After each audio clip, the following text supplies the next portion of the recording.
ए मुरारी बोला केदारी लागत कि भगवान दुनिया के सारा खुद हमनिए के पेटी में डाल देले बड़े। चला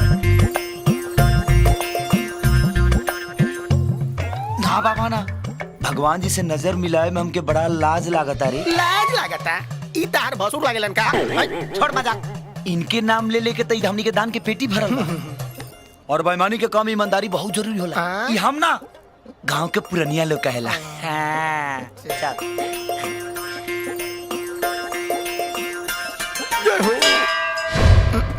चला कर दान।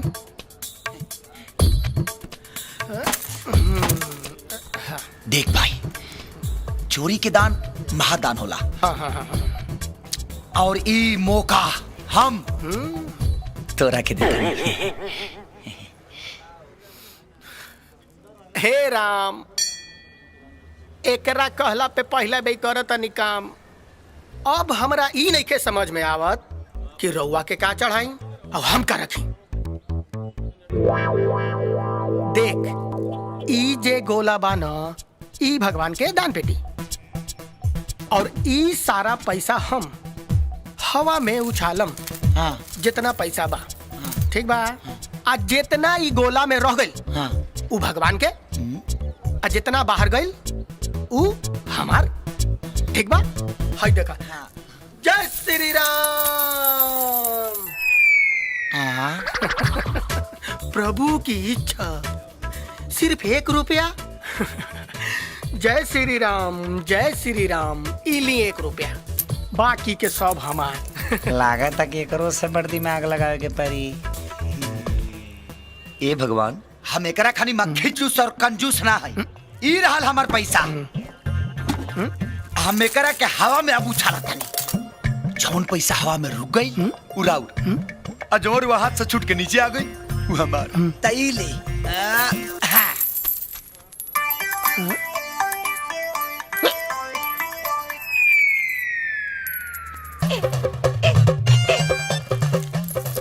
भगवान के पैसा के का जरूरत बावे। ई त खुदे दानी हुए। रहुआ पैसा के का कम बा? ना शॉपिंग करे के बा, ना कपड़ा लत्ता खरीदे के बा। हमनी के चोर चुहार आदमी के पैसा लेके भगवान का करी।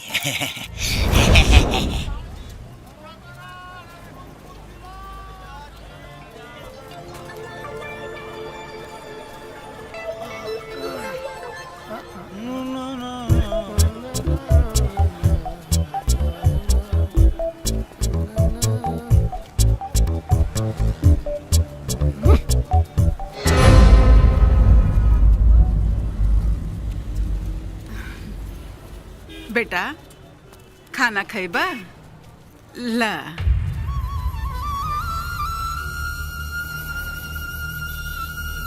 ना माई, कहाँ जाएगी बरुआ के? सीतामढ़ी में शुगर जाए के बा। दी हम सामान छोड़ दे। अरे नहीं बेटा, जाएगा। दी ना। अच्छा ठीक बा।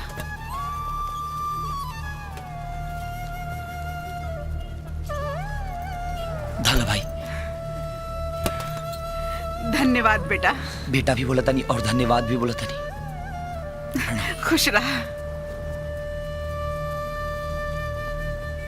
ये हाथ में आई माल छोड़ दे ले यार तू। अरे यार, चोरी तो हमने के बहुत खनी जा, लेकिन आज पहली बार ममता के एहसास भइल बा।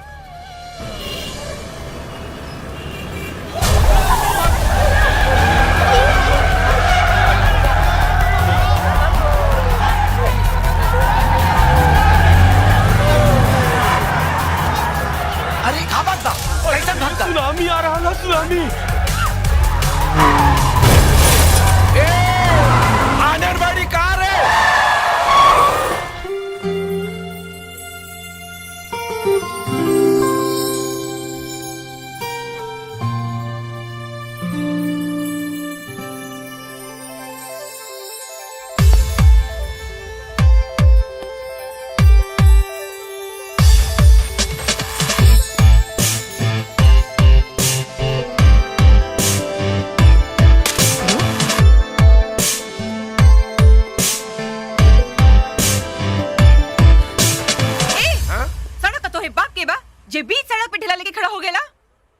की बार तो ठेला के ठोकनी है, अगला बार तोरा के ठोक दे, याद रखियो।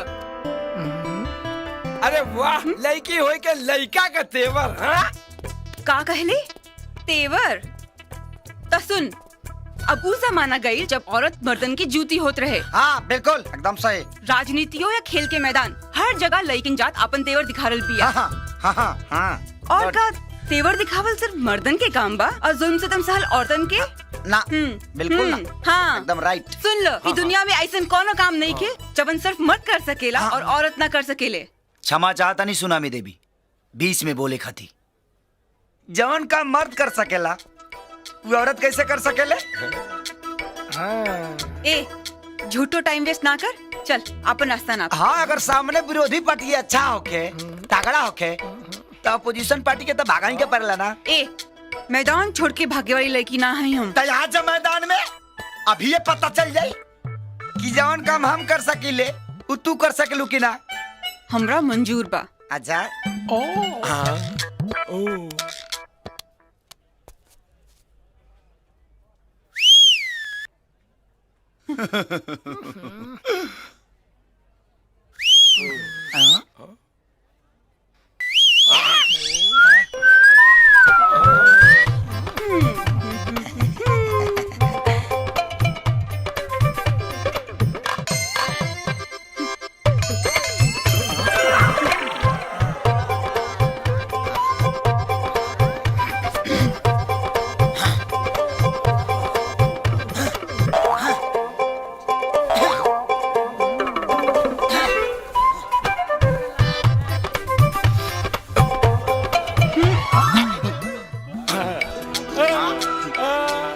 उतारा उतारा उतारा, ऐसे उतारा,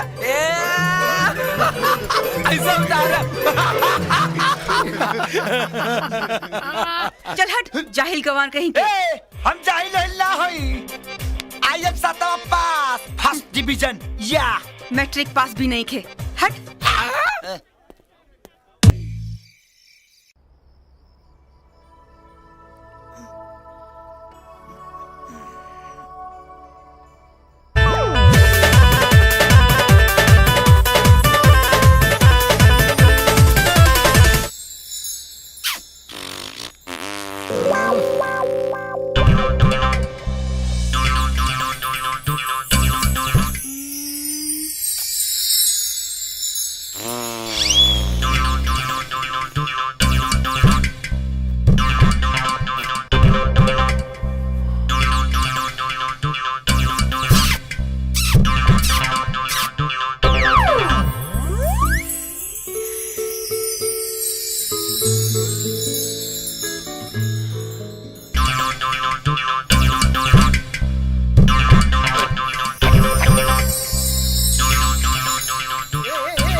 बड़ा हफ्सी बाड़े है भाई। हे भगवान, ये कलयुग ना भटयुग आ गई। आज के डेट में लड़का लोग भी सुरक्षित नहीं कर सकते भाई। कहा जन्नत के संगे मरमर से पिसल के ये कच्ची सड़क पे आ गई नहीं। कुछ का यार, वो लड़की ना जन्नत के हूर भी। अरे तू गोता लगावत रह कहीं और पिसात रही यहाँ हो। उ तो भगवान के लाख लाख शुगर बा कि सोमे रहते तो हर नींद खुल के ले भाई, ना तो हमारी इज्जत का हंडिया फूट जाई। और करिया मुंह पर और करिखा पुतवा के केने केने घूमती है के सारी।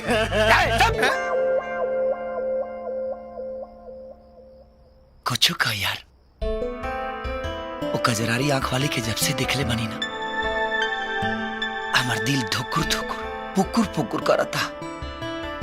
मन तक करता कि अपना दिल के बात जाके ओकरा से हाजी बोल दी।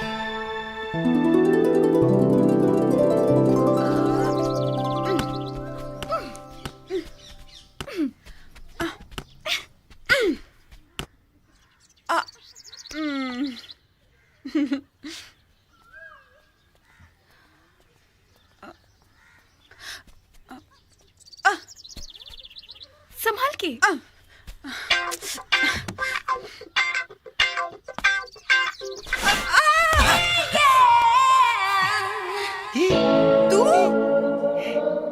हमरा के छोड़ हमरा के ला छोड़ देने ओ माँ हमार कमर यू इडियट अंग्रेजी में बड़ा निमन शुक्रिया करत रहलू कि है बनरियन खानी गाछी पक्का चढ़ गए रहलू हा। वो हमार कॉ कट गेल बा।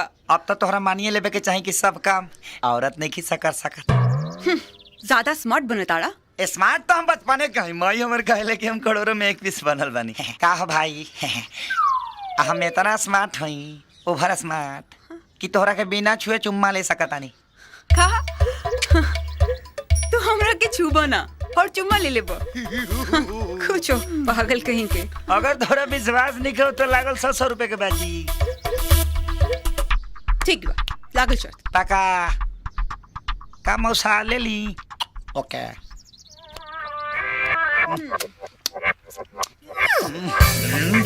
कंट्रोल कंट्रोल सटल दे।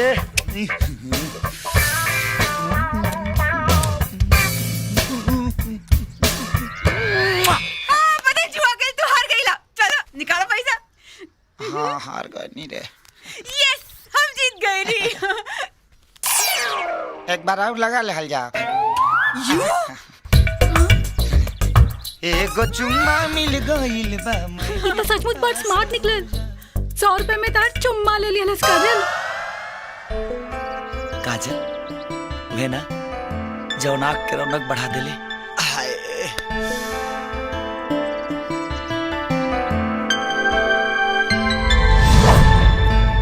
भाई हाँ? हम पता लगा ले बानी का? ई घर के हाँ। पूरा परिवार लॉन्ग टूर पर गइल बा। हाँ और यही से हम चाबी भी बनवा ले बानी। एकदम मास्टर आदमी बारिश रे। अगर ये गाड़ी के निसंतवा के ऑफिस तक पहुंचा दिए न पटना तब 50,000 जेब में। ये ले प्रभु का नाम शुरू कर काम। अरे अरे अरे अरे भाग रे। अरे लाइट जल गया रे बाप। अरे बाप ये मारेगा रे। सारे कम पाए लगा दे भाई।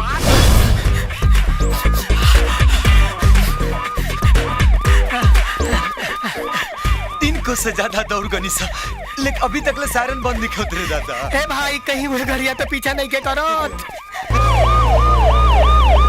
अरे तो पुलिस के सायरन है रे कहीं का नाक तो कुतो से बढ़ा डोला रहता था।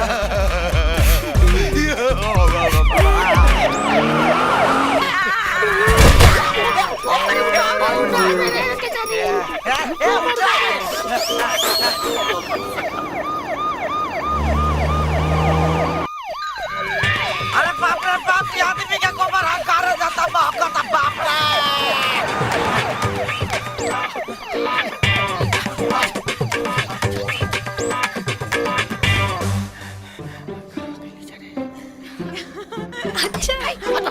और का काजल तू ना काजल नाम है हमार।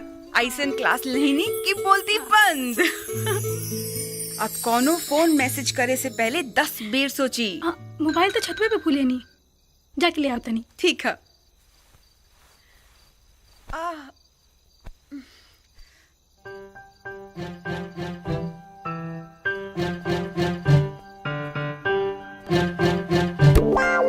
आ गई लो नेहा।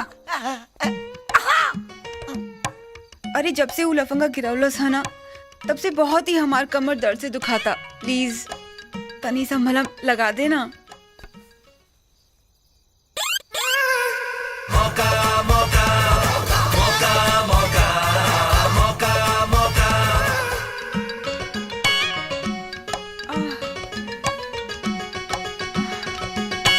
तो हर बजर निहन हाथ काहे लगत रे नेहा। बुझाता देहिया चला जाई।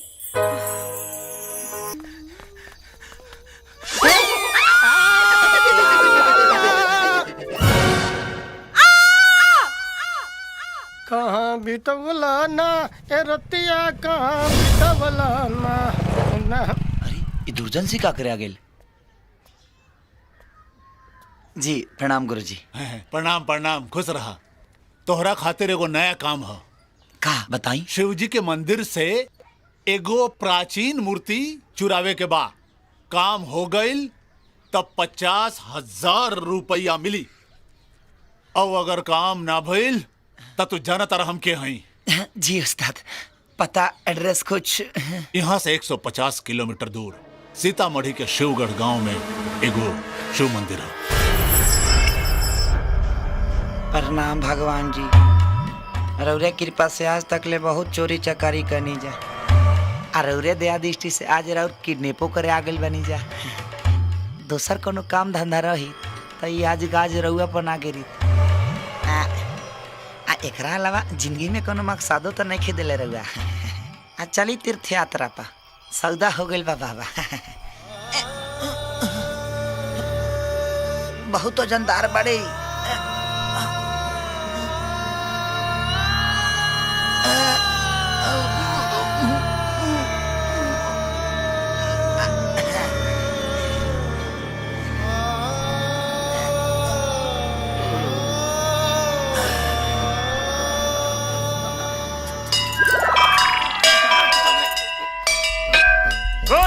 हमेशा गलत टाइम पे ही अटकावे लीते। जल्दी निकाल निकाल निकाल निकाल दे।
मोर के कर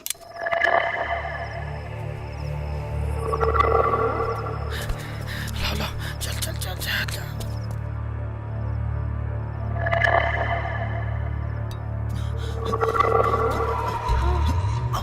भितरिया बंद कर। ए रजिया रजिया उठ। चोर घुसाइल बाड़े से। चोर?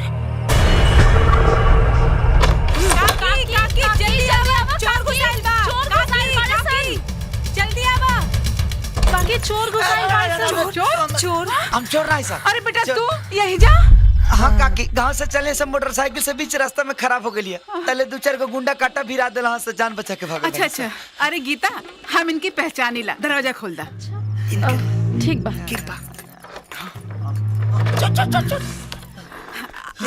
प्रणाम प्रणाम।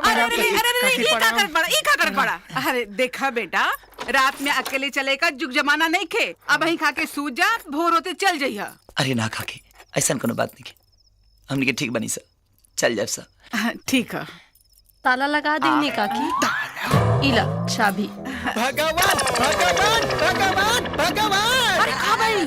काकी भगवान के लाख लाख शुक्र कि हमने के मोटरसाइकिल से चल गई, लेकिन जान बचा। हाँ बेटा हाँ। और काकी रो ठीक है कहता नहीं। जुग जमाना ठीक नहीं है ना बाबू। एकदम ना। और अमावस के रात खनी रातों लगता। बिल्कुल। ऐसे सुन ले मनी जे बड़ बुजुर्ग के बात मानला से फायदा होला। बेटी चला खाने की तैयारी करा लोग।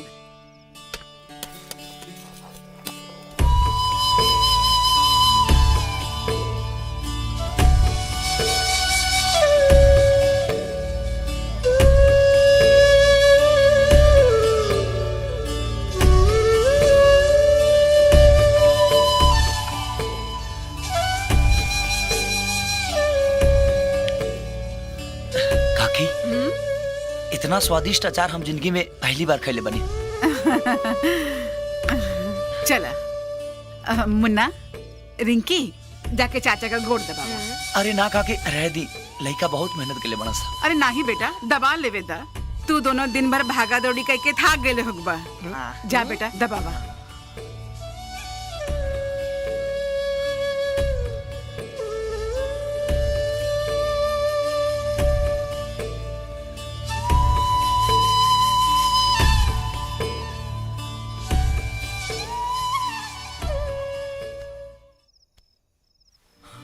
अरे रिंकी बेटा जा सुते जाता ए बाबू ले जा चालू सुतल ठीक बा।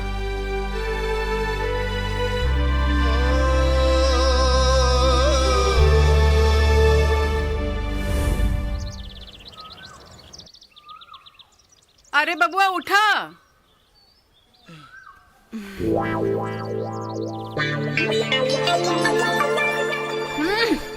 अरे बबुआ उठा, भोर हो गई। चला नहा धो के पूजा करा, चला जल्दी से।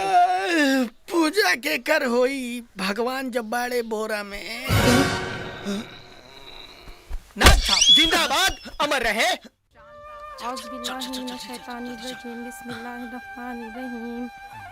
अल्लाहु ला इलाहा इल्ला हुवल क़य्यूम ला ताख़ुज़ुहु सिन्नतुन वला नौम लहु मा फ़िस समावाति वंदे विष्णु भवभयहरणं सर्वलोकैकनाथं सर्वलोकैकनाथं। बबुआ प्रसाद बेटी बाहर सबके बांट दिया। जी। का बात बा बेटा, बड़ा परेशान दिखात बड़ा, कोनो बात हो गई? ना काकी ऐसा कोनो बात नहीं है। कहो कहो ऐसा न होला कि कुछ काम होते होते अटक जाए। देखा बेटा, कोनो परेशानी आवे तो भगवान के चरण में माथा टेक देवे के चाहिए, हर मुश्किल आसान हो जाला। का भगवान माफ करब, रौरे गेम बजावे खातिर रौरे से आशीर्वाद लेते नहीं सर। का भइल बेटी, काहे शोर होता? नहीं जानत काकी, काले रात शिवगढ़ के मंदिर से शिवजी की मूर्ति चोरी हो गई। का? बतावा काकी, वो चोरन के तनिको कलेजा ना कापल मूर्ति चुरावा। एक से एक पापी बाड़सनी दुनिया में। हाँ बेटी, घोर कलयुग आ गइल बा। जब भगवान चोरी हो जाता तो चोरन से के रक्षा करी? हाँ। हे भगवान, चला बेटी।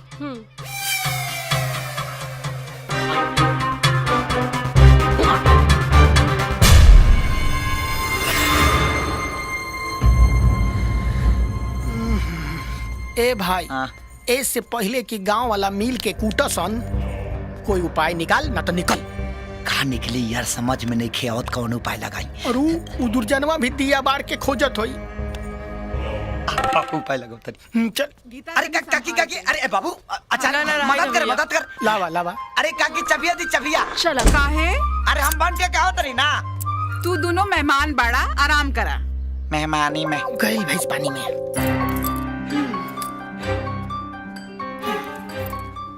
काकी यहाँ कितना अच्छा लगता ना। बहुत बहुत यहाँ माने बहुत सकून मिला था।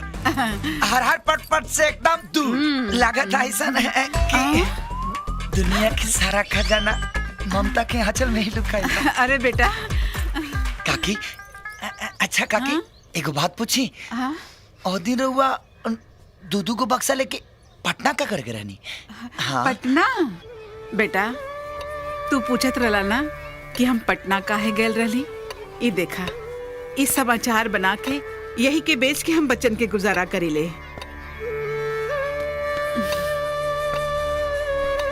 अरे वाह।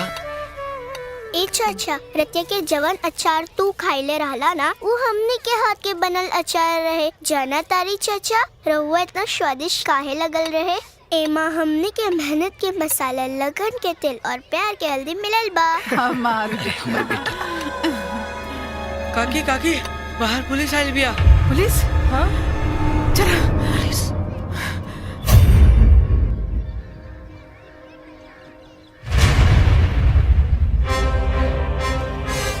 का बात बा? रे बुढ़िया, तू आपन व्यवस्था जल्दी से जल्दी कहीं और कर ले। काहे?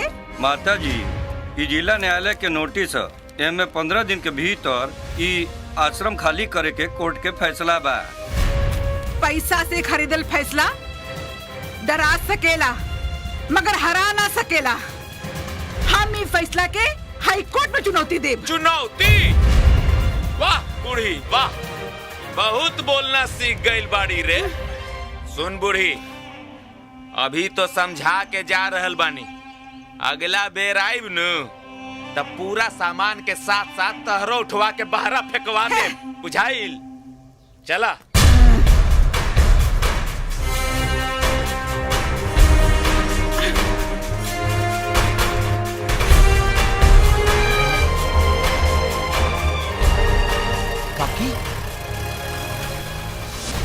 पुलिस और वकील काहे खाती काकी? कोनो गंभीर मामला बा का?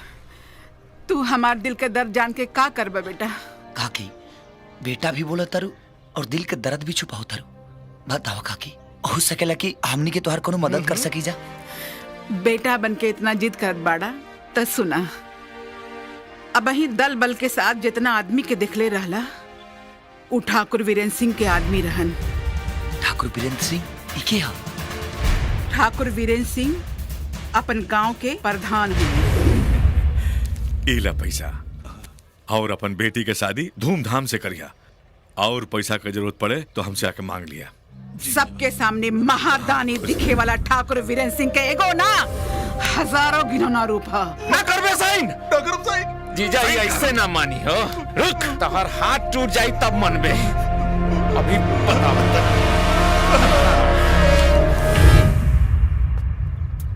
लेकिन का हो जबा काकी कि ठाकुर वीरेंद्र सिंह ये अनाथ आश्रम पर अपन दवा ठोकत रहे?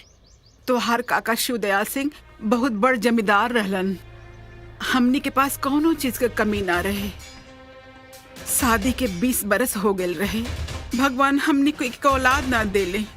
एगो लाल के लालसा लिए मंदिर मजार पे माथा टेकनी और एक दिन नेपाल पशुपतिनाथ मंदिर गईनी जा। अब ही हमनी के प्रार्थना पूजा करते रहने जाके अचानक भूकंप आ गई। बड़ भारी प्रलय मचल, जान माल का बहुत नुकसान हो गई। भगवान की दया से हमने बच गई नहीं जा। 3-4 दिन मौत से संघर्ष करे के बाद बिहार लौटे का मौका मिलल। बिहार के बॉर्डर पर पहुंचत पहुंचत शाम हो चुकल रहे। हमने वही जा एगो लॉज में रुक गई नहीं जा। भैया जी, ये लड़का लोग कौन बाड़न सन? ये सब नेपाल भूकंप त्रासदी के शिकार हवन सन, बिहार के रहे वाला हवन सन। ये सब के माता पिता नेपाल में बस गेल रहलन रोजी रोटी के चक्कर में। हाँ। वो सब के भूकंप में मौत हो गई। अब एगो एनजीओ ये सब लड़कन के मदद कर रहा बा। 207 रूम नंबर। चला।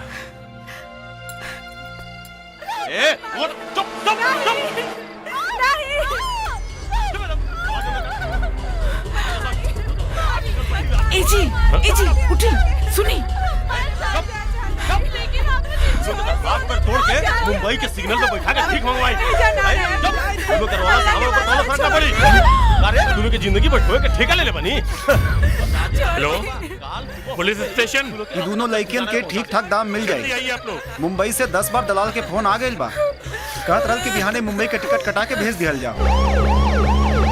अरे नीच पापी, समाज से हमनी के नाम पे चंदा मांग के दे का सौदा कर रहे बाड़े सन। बहुत कैची जैसन जबान चलता तो अब देख रात भर हम तेरा कैसे मजा चखाएंगे। के वास्ते छोड़ दे। भाई अरेस्ट करो गुंडों को, ले चलो थाने, ले चलो। शांत हो जा बच्चा लोगन, शांत हो जा। अरे तू लोगन के कुछ ना होई, कुछ ना होई तू लोगन के। अब हमरे पास कुछ ना होई, हमनी है ना, तू लोगन के कुछ ना होई।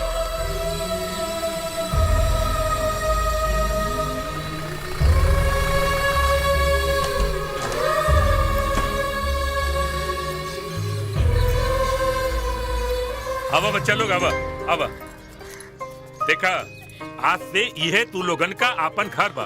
देखन कहा हमनी के एगो बच्चा खातिर तरसत रहनी जा, और आज हमनी के बच्चन का पूरा फुलवारी मिल गई। हाँ, भगवान की महिमा अपरंपार बाजी।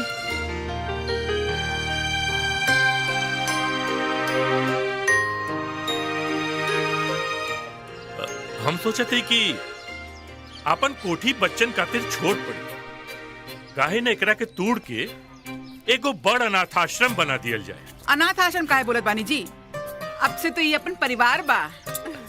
हाँ, चला अब और हमनी के एक काम के ठेका ठाकुर वीरेंद्र सिंह के दे देली जा। बाबू साहब ये ऑफिशियल कागज है, ए पे रउआ दस्तखत कर दी ताकि सरकारी परमिशन देवे में दिक्कत ना हो। हमनी के का पता रहे कि वो कोनो सरकारी पेपर ना बल्कि ठाकुर वीरेंद्र सिंह के धोखा मक्कारी के एक जाल रहे। ई रहल मलकियत के कागज जे पे ते साइन कर देले बारे। अभी तमाम मलकियत के मालिक हम बनी हम।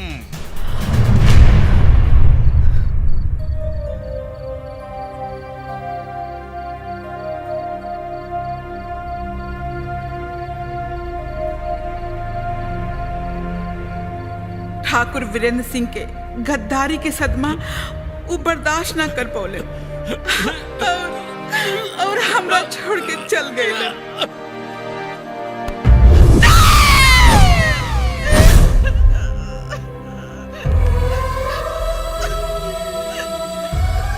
उनकर अधूरा सपना के अपन बुरी आंख में सजा के हम ठाकुर वीरेंद्र सिंह के साथ अकेले लड़तानी। तू चिंता मत कर काकी, हम एक बार अपना तरीका से बात करता नहीं, फिर देखा तनी का कहत रहे ठाकुर साहब। तोर हिम्मत कैसे भइल हमरा से ई विषय में बात करे के? ठाकुर साहब, और वह हमने तो गाड़ी बंगला घोड़ा खुदे 4 चांद लगा रहा बा, आखिर वह कमी कौन सी के बा? हाँ ठाकुर साहब, देखी वह नाथन के सर से तो पहले ही माई बाप के छत उठ गई बा। अभी ईंट पत्थर से बनल छत के मत छीनी, बकस दियो नी के जाए नी। जीजा जी आदेश करी तो हम इन दोनों के गोली मार देता नहीं। बहुत दिन से हमार बंदूक से धुआं नहीं खे निकला।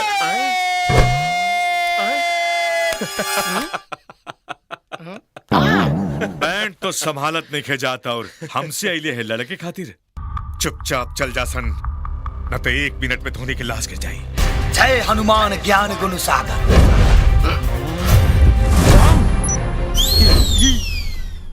मारा गोली बंद हो गई बोली।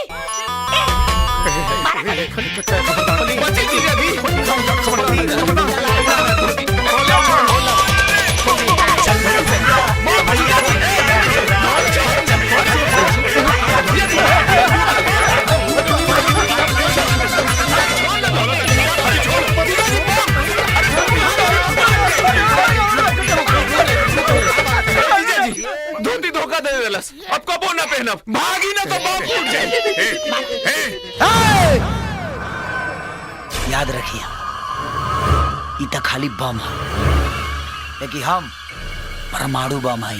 और धोखाधड़ी के पेपर पर वो अनाथ आश्रम के हथियावी के सपना देखल छोड़ दो, ना तो जौना दिन हमारा हट गई समझ ले कि तोर फट गई।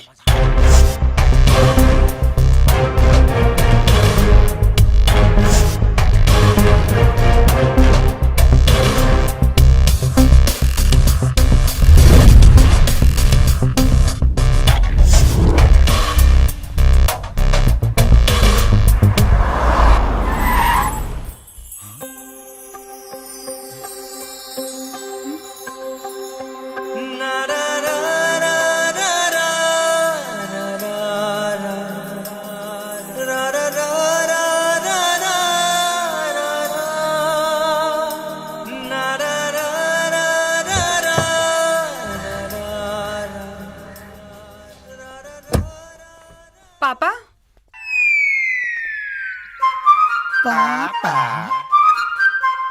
भाई फूट गई बम। जेकरा से काजल के हाथ मांगे के रहे ओकरे से 2 हाथ हो गई भाई पानी में। पापा ई दोनों यहाँ का करे आयल रहले? तू ई दोनों को जाने लू का? छी लुच्चा लफंगा हवे सन। बाकी बोली ना यहाँ का करे आयल रहले सन? धमकी देत रहे कि अनाथाश्रम के जमीन खाली कर दा। तो काहे ना पुलिस से पकड़वा दिला हो? तू जा आराम करा। ऐसन बिगड़ल सांड के हाथ तोड़े के तरकीब हम अच्छी तरह जाने ली।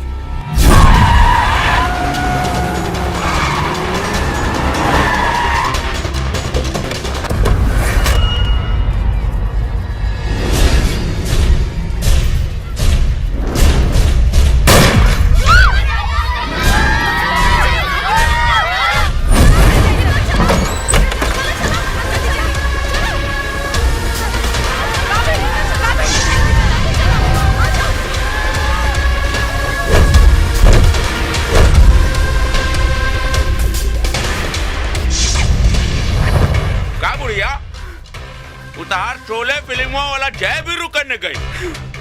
बुलाओ अग्नि के।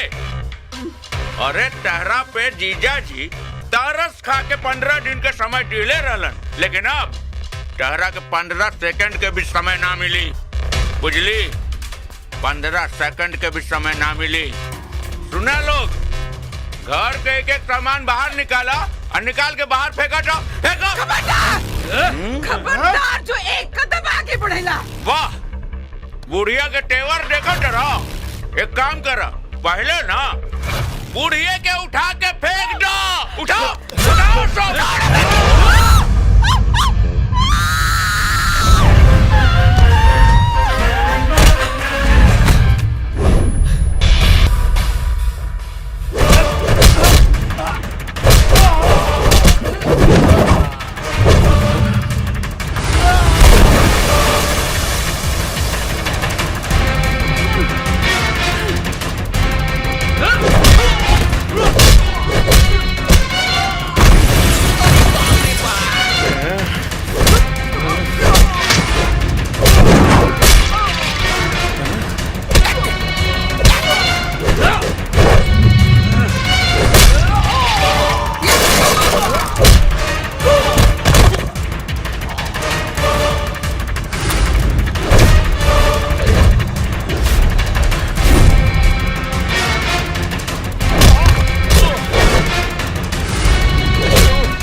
जाना तारी तोरा के जिंदा काहे छोड़ा तानी? काहे से कि मुर्दा का वो बोले लगा। और सुन, जाके अपने जीजा जी से कह दिए कि अब सबकर हड्डी टूटी बारी बारी। काहे से कि घर परिवार का रक्षक बन के खड़ा बा ई खेसारी।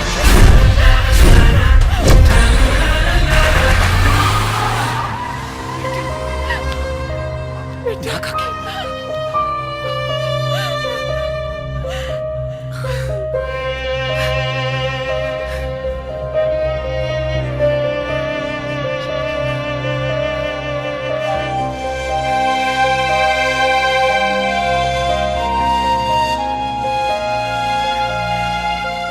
देखा बच्चा कितना डरा गल बाड़े सन।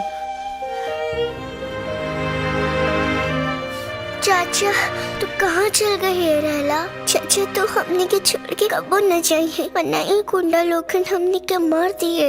हाँ चाचा, अगर आज रउआ ना रहती तो हमने के वो गुंडन से के रक्षा करत। हाँ चाचा।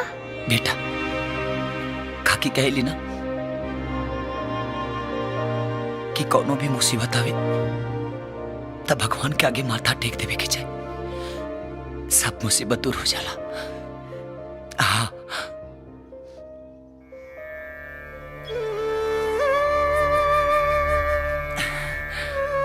अब चला लो बच्चा, भगवान के आगे माथा टेका लो। हाँ?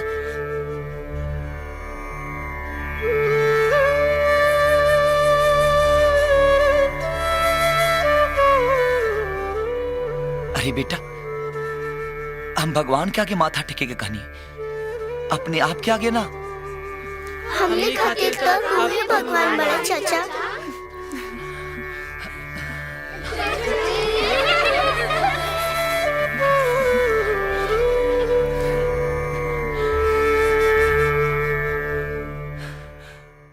भगवान जी,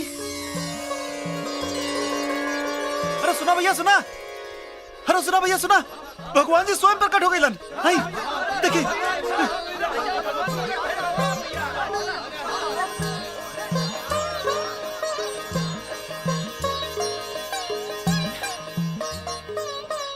धन्यवाद प्रभु,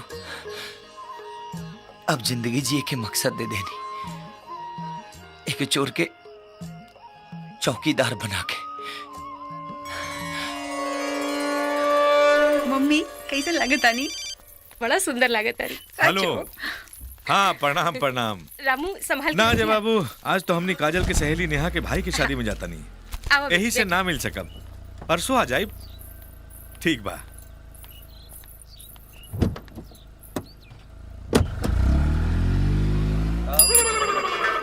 खेसारी। अच्छा ठीक बा। खेसारी एको खुशखबरी बा का सुनाई? बोल पक्का बोल ना। अरे सुनाई तो दिल गार्डन गार्डन हो जाई। हिलाओ के गिराइबे कर हमरा सुन, के।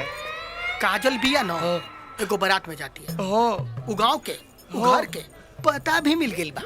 जैसे ही बारात निकली हमनी के दोनों कोई डोमकच में एंट्री एंट्री एंट्री। डोमकच में?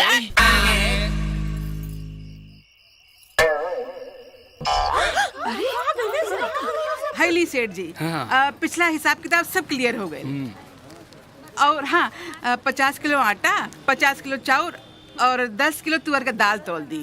तौल देता नहीं, दाम पता ही धैले बानी नू। काहे? महीने में तोहार हिसाब न चुकाएले जे तू उधारी पे ताला मार देला। ठाकुर बीरेन सिंह और सभे के ना पसंद बा कि हम रउआ लोगन को उधार दीही। काहे? रउआ समझे के कोशिश करी। रउआ पे रहम दिखाएब न तो उ लोग हमरा प्रति बेरहम हो जाए लोग। देखा देखा, दुकान से खाली हाथ मत लौटावा। अब भाई हमारे पास पैसा ना हो, पैसा उते चुका दे। तू हमार मजबूरी समझा। पैसा नगद ना होए तो सामान ना मिली, ऐसे क्षमा कर दी।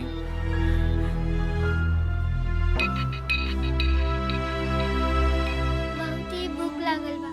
रुक काकी आइल। दीदी बहुत जोर के भूख लागल बा। बस काकी राशन लेके अवते हुई हैं।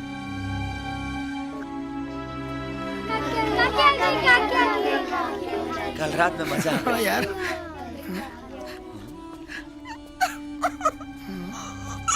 काकी का भइल? का बात बा गीता? का बात बा बेटा? चाचा उधारी बंद, दुकान वाला राशन ना देलस।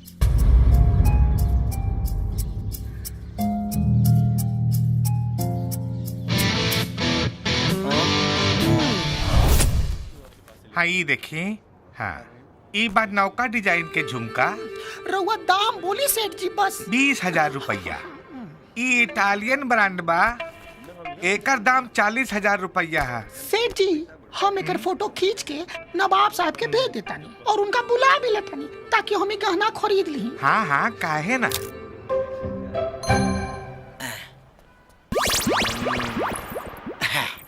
कितना पैसा भाई? 140 रुपया। अस्सलाम वालेकुम नवाब साहब। वालेकुम अस्सलाम बेगम। आदाब सेठ जी। नवाब साहब, हाँ ये वाला झुमका तो पसंद कैले बानी हम। अच्छा, चांद जैसे चेहरे पे झुमका सितारा, नहीं भूलेगा दुकानदार ये बेचारा। सर जी हमारी बेगम की पसंद का दाम तो बताइए। बस 40,000 सरकार। लाहौल बिला कुमार गुस्ताख कौशल कलम कर दे। का भइल सरकार? इतना घटिया इतना सस्ता झुमका हमरा बेगम के देखाओ को तो हिम्मत कैसे भाई? तोरा पता बा हमरा घर के अखबारे सोना के खदान, हमरा घर के पिछवाड़े सोना के खदान, हमर पूरा खानदान सोने के खदान में पैदा भइल बा। फिर यहाँ 2 तोला सोना लेवे खातिर काहे चलाई नहीं सरकार? गुस्ताख नवाब साहब से तो जुबान लड़ावता रहे। एकर अंजाम बहुत बुरा होई। गलती हो गई सरकार। चली चली चला बेगम, चला तोहरा का हम हीरा के हार खटवा। रउआ चली, पहले गुस्सा बहुत पातर बा, फाट चला चल। अरे नकली सोना, अरे नवाब ना ठग रहले सन। अरे नकली सोना हमरा के दे के असली सोना लेके चल गईले। अरे पुलिस, अरे पकड़ा अहमद के, अरे पुलिस। कितना हिसाब भइल? कुल 6,650 के बिल भइल। अच्छा काके इला। हमार नाम है प्यारे लाल, इंस्पेक्टर प्यारे लाल। अब देखिया हमार कमाल। ए, चल चल।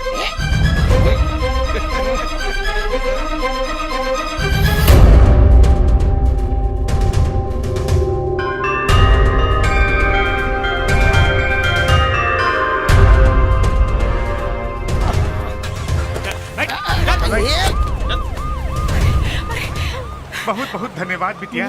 इमे धन्यवाद की कौन बात बा? ई त हर नागरिक के फर्ज होला कि ऊ ऐसन चोर उचक्कन के पकड़वावे में पुलिस की मदद करे, समाज की मदद करे।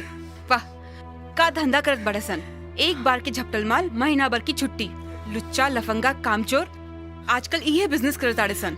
बेटी, जेकरा के तू लुच्चा लफंगा कह रहल बाड़ू ना, वो हमरा आँख में देवता बा। देवता? इन्हन की असलियत देख के तो पैर तले जमीन खिसक जाई। तो चला हमरे साथे, आज तोरे आँख से भरम का पर्दा हटा के रब और उन सब का हकीकत का हो दिखा के रब। चला हमरे साथे, चला।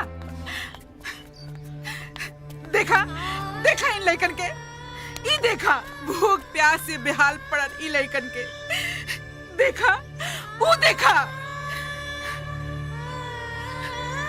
2 दिन से इनकर पेट में एक को रोटी तक ना गल है। अब कौन उपाय बा? का ई लड़कन भूख से मर जाए? बताई। अरे वो बच्चन अपन पेट भरे खातिर चोरी नहीं के केलन। ई मासूम अनाथ बच्चन का दुख दर्द उनकरा से देखल नहीं खे गइल। काकी हालत कोनो भी होके चोरी चोरी होला। पकड़वा के हम कोनो गुनाह नहीं की केले, हम अपन फर्ज निभावले बानी। फिर तो तुम्हार फर्ज अधूरा बा। पकड़ावे के हो तो जाके अपने बाप के पकड़ावा, जो धोखा से नकली दस्तावेज के बल पे हमारी कोठी हट पे जाता हो।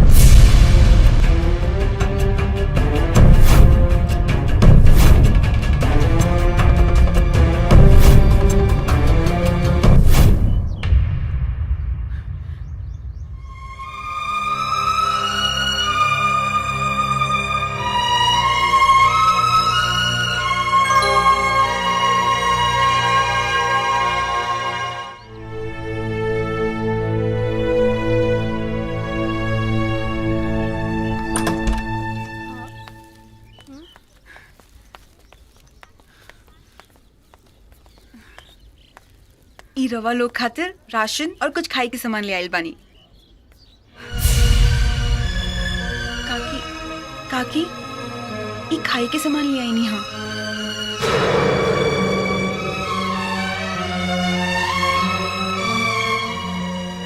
दीदी कुछ खाए के दे देना, बड़ भूख लागल बा। अरे ई रहल गर्मा गर्म समोसा, ई खाई। लो बाबू। तो केक ना चाहिए। अच्छा तो चॉकलेट खा। अरे बच्चा लोग के तो चॉकलेट पसंद होला ना? ना चाहिए। अच्छा ई लो नमकीन वेफर्स। ना चाहिए। चॉकलेट ना, वेफर्स ना, समोसा ना, तो का चाहिए? हमने के अपन केसारी चाचा चाहिए।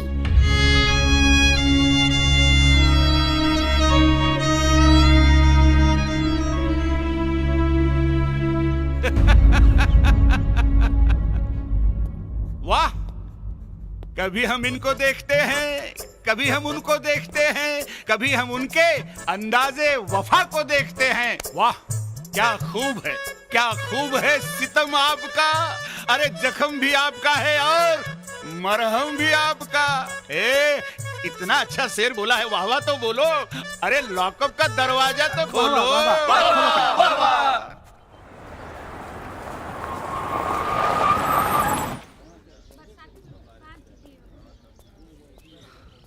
चाचा चाचा आ गइलन, चाचा आ गइलन। ए रिंकी, या चिंटू, चाचा आ गइलन, चाचा आ गइलन।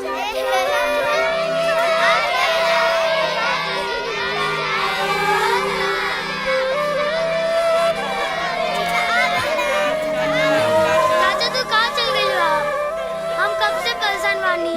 चाचा हमें को छोड़कर मत जाइए। मत जाइए, कहीं मत जाइए। बेटा अब कबू ना जा छोड़ के, कबू ना।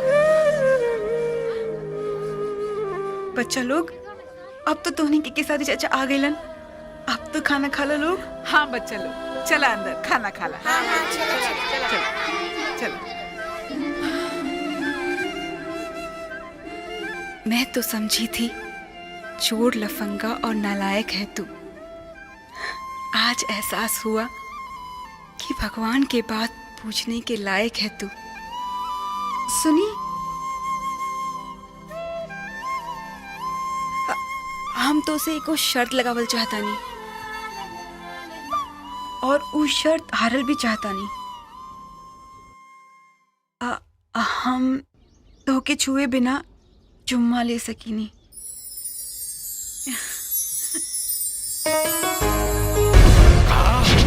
सब राउर प्यार और दुलार के नतीजा बा जीजा जी।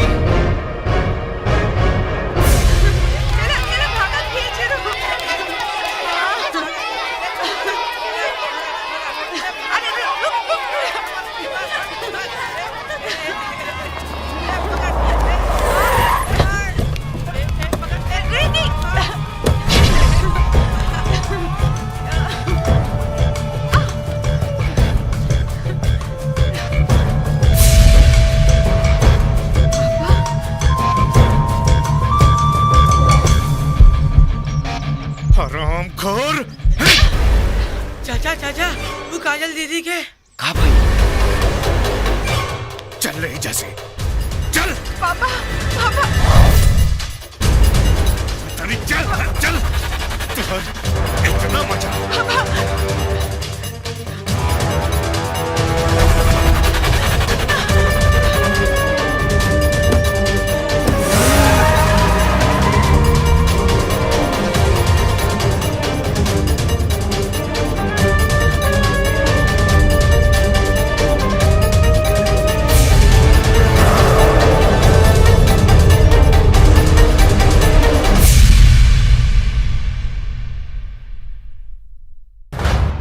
ठाकुर वीरेंद्र सिंह।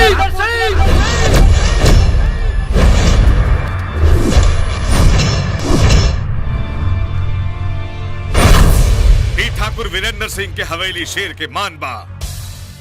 घुस तो आइल बड़े, बाकी यही जैसे जिंदा न जाइबे। ठाकुर साहब मोहब्बत करे वाला कबो मौत से ना डरेला, और आज हम सीना ठोक के ऐलान करतानी कि काजल के डोली सिर्फ हमारा घरे जाई।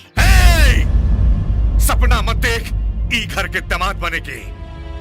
अरे तू तो हमारी घर के चौकीदार भी बने लायक नहीं है।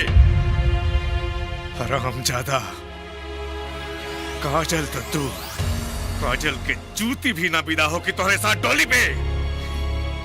ससुर जी गुरूर छोड़ दो, अगर हम चाहे ना तो तोहरा आजे बेटी के फुर्र दे उड़ा के लेके चल, लेकिन तोहरा के कुछ टाइम दे तनी ताकि तू द्वार पर के साटा पैना कर सका। अरे हरामजादा, अब बिना बयाना बिना साटा के बाजा तोर बाजी। ए भाई लोग, बिना मोर के दूल्हा आइल बा हो, आरती उतारा सन।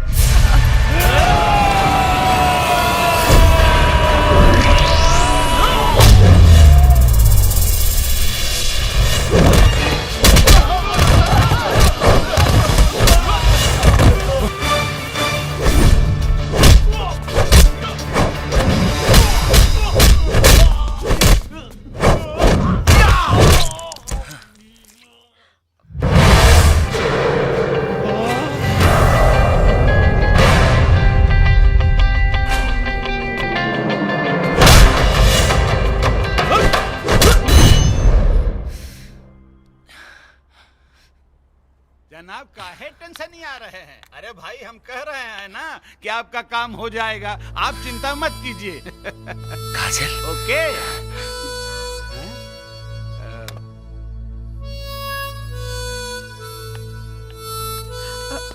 दरोगा जी इनकी छोड़ दी। अरे इन पे दर्ज हो गई बा FIR, ई बेर कोर्ट ही लगाई बेड़ा पार। दरोगा जी फिर हमरा के भी हवालात में डाल दी। मुहतरमा, पहले इनके जैसा कोई कमाल तो करो, अरे अपने जुर्म का इकबाल तो करो। मतलब बिना कोनो जुर्म के वो हमरा के हवालात में ना डाले। नो नो नेवर नेवर नेवर नेवर। Oh very clever. ली कर लेनी जुर्म के इकबाल। सिपाही जी, जुर्म ये है कि पुलिस को दिया है मार, डाली हवालात में ही लड़की के और दर्ज करी FIR।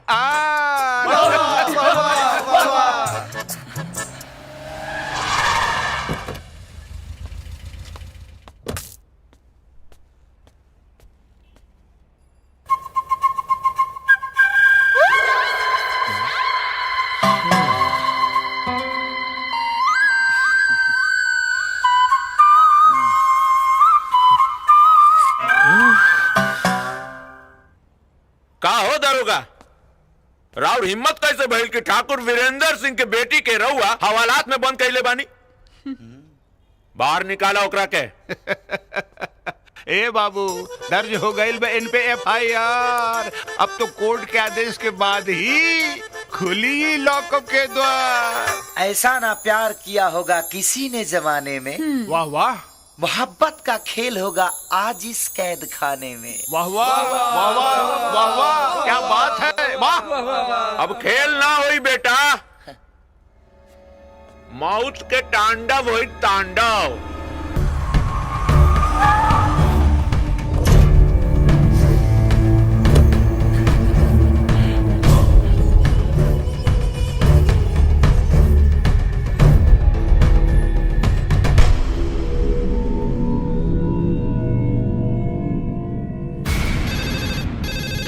हेलो जी सर। सर सर ओके सर, ओके। इरशाद फरमाया जनाब।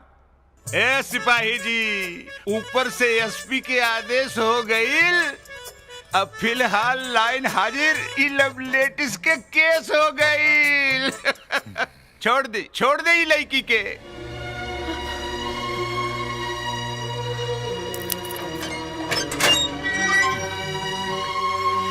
काजल, चल समझ में आइल? काजल,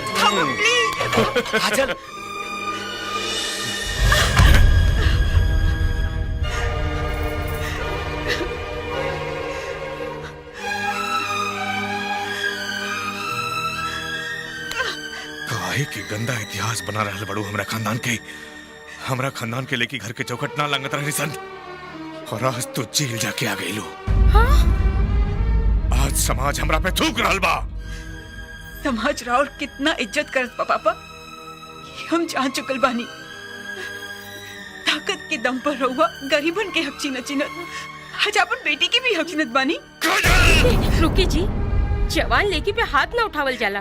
ना माई, आज मत रोक पापा के, मार दे हमरा के। पापा उलफंगाना देवता बा देवता, अगर होकर प्यार हमारे दिल से निकाले के बाद तो गाल पे थप्पड़ ना, दिल में खंजर भौंकी, दिल में तावे के साथ कहता नहीं, तब वो ना निकली हमारे दिल से वो देवता के प्यार। हरामखोर। रुक जाइए, हम राहुल आगे हाथ जोड़े थे, शांत हो जाए। हम समझावत है काजल की। अच्छी तरह समझा दे एकरा के, घर से टोली में जाके जा दिया की अर्थी पे।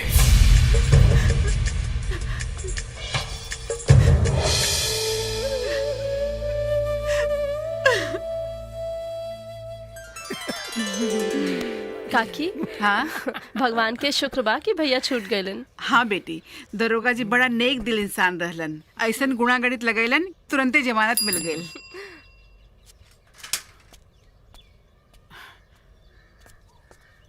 ई रजिस्ट्री बराउ नाम के। अच्छा ठीक बा।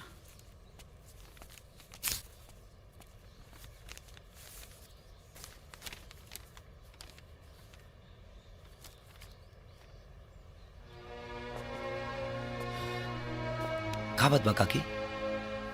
बेटा, अपन ग्राम न्यायालय के फैसला के खिलाफ जौन हाई कोर्ट में अपील करे रनी, ओकरा सुनवाई के तारीख अगले हफ्ते पड़ल बा।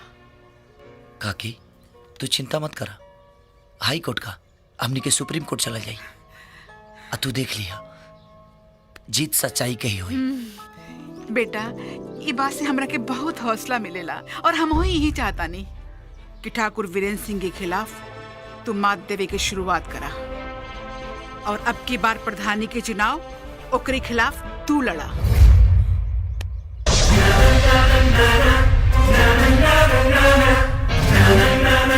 हाँ तो भाई लोगन, जैसा कि हम कहत रहनी कि ठाकुर साहब के प्रधानी विरासत में मिलल बा, हर बार निर्विरोधी चुनाव जीत के आ रहल बड़े। काहे ले कि इनकर खिलाफ केहू के चुनाव लड़े के न मंशा होला और न साहस। अब ऐसे ना हो कि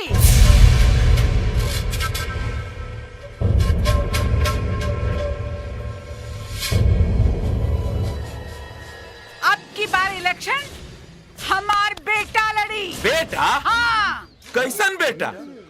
हैं? तहार बेटा कहाँ से आ गई? हाँ भाई कर बेटा।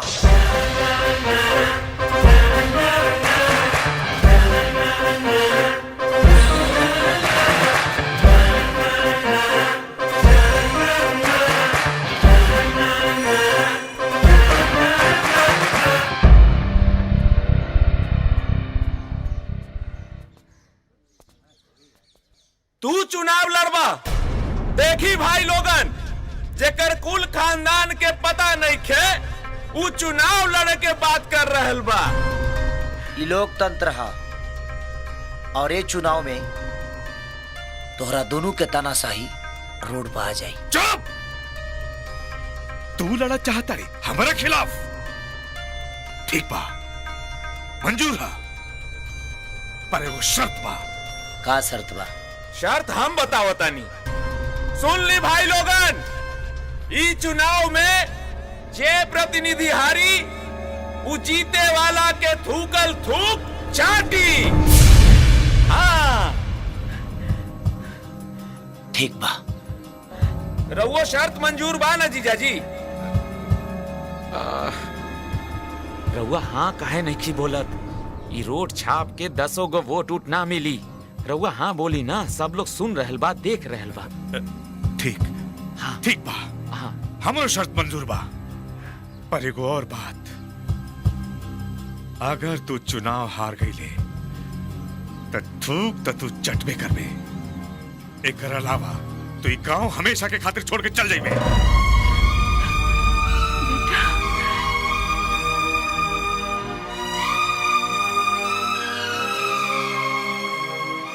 ई शर्त भी हमके मंजूर बा।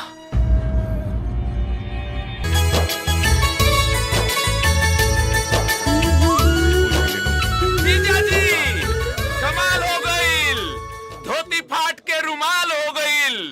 जानता नहीं, रहुआ तो तूफान एक्सप्रेस की तरह आगे बढ़ रहल बानी। छुक छुक छुक छुक, वाह! कुल 1485 वोट पड़ल बा, आ 300 वोट के गिनती में 278 वोट रहुआ के मिलल बा जीजाजी। और गलती से 22 गो वोट एहर ओहर पड़ गईल बा। पहली पानी पी। काहे? अरे जीजाजी, जितना पानी पिएबा गला में खखार उतना ही जमा होई, और जितना खखार थूकबा चटवावे में मजा आई। पी पी।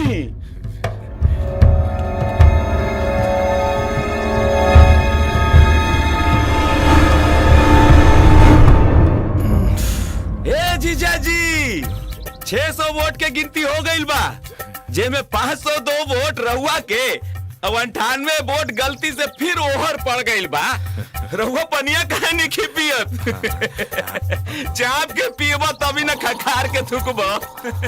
फिर से नया खुशखबरी लेके आवत तानी।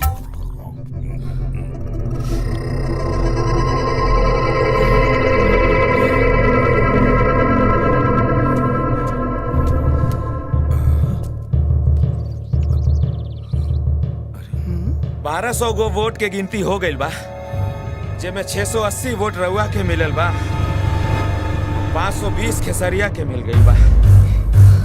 आप नहीं, चिंता मत करी जीजाजी, उतार चढ़ाव तो होत रहेला। अभी भी रहुआ 160 वोट से आगे बानी। तब बोला पानी पी की ना? अरे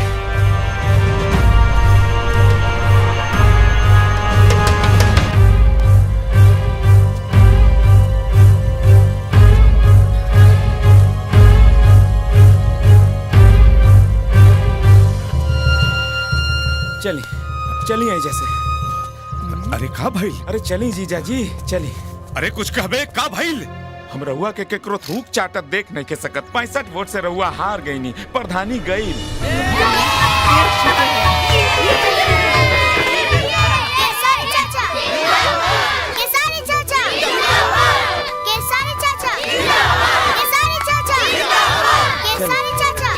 ससुर जी। ला चाचा, इला पानी पिया और ककार के थूकिया। चाचा चाचा गोबर पे थूकिया। ना बच्चा लोग, हमरा संस्कार में ही नहीं है कि हम अपन थूक केहू और से चटवाई।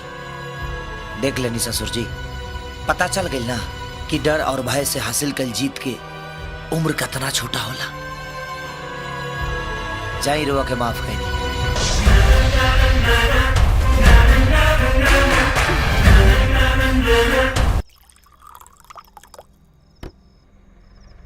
कुछ उपाय करी जीजा जी, न तो प्रधानी तो गईल, बेटी भी हाथ से निकल जाई।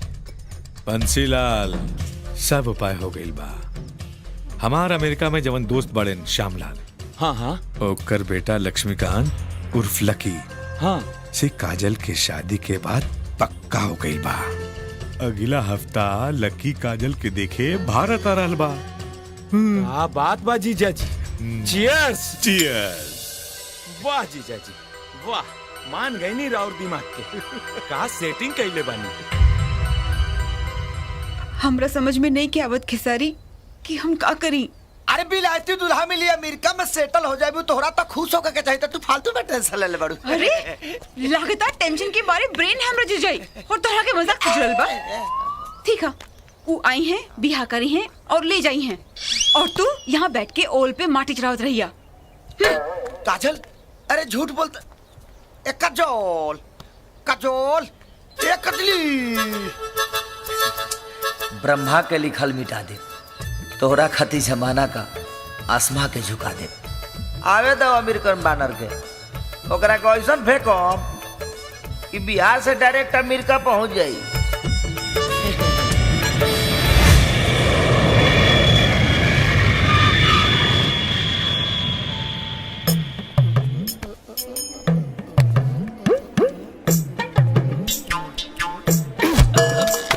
अरे बैल दिखात नहीं के का अंधर जैसे धक्का मार के चल सॉरी जाता। Sir, sorry.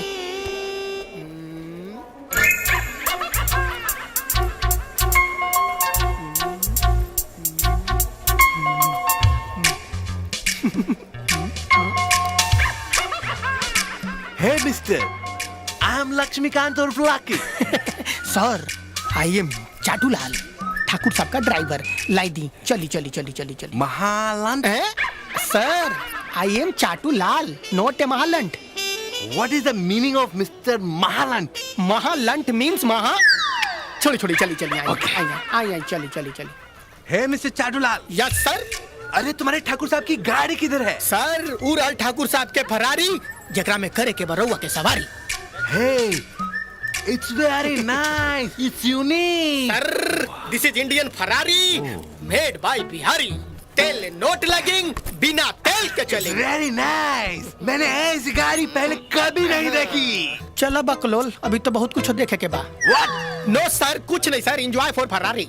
अरे सात समुंदर पार एक गदहा बिहार में आ गया, देखो बिहार में आ गया। कितना मजा आ रहा है सर? बहुत बढ़िया। सर, साइलेंट साइलेंट। मजा लो बिहार के। का भाई लोग?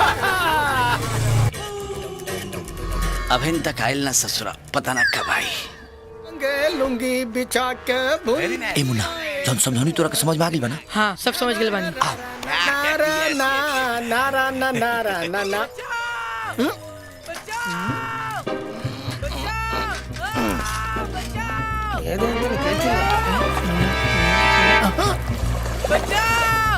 सर, सर एक बच्चा डूब रहा है सर। हमको तो तैरने भी नहीं आता है सर। You know swimming swimming swimming. Please sir बचाइए सर, मर जाएगा बच्चा सर, मासूम बच्चा सर। सर अरे सर, सर कपावा खोलिए सर, नमूनिया हो जाएगा सर आपको, प्लीज। सर जूता जूता। सर गाड़ी सर, पानी चला जाएगा सर, गांव में note Warring sir, servicing not hoeing. जल्दी सर बचाइए, राम जी के नाम लेके कूद जाइए।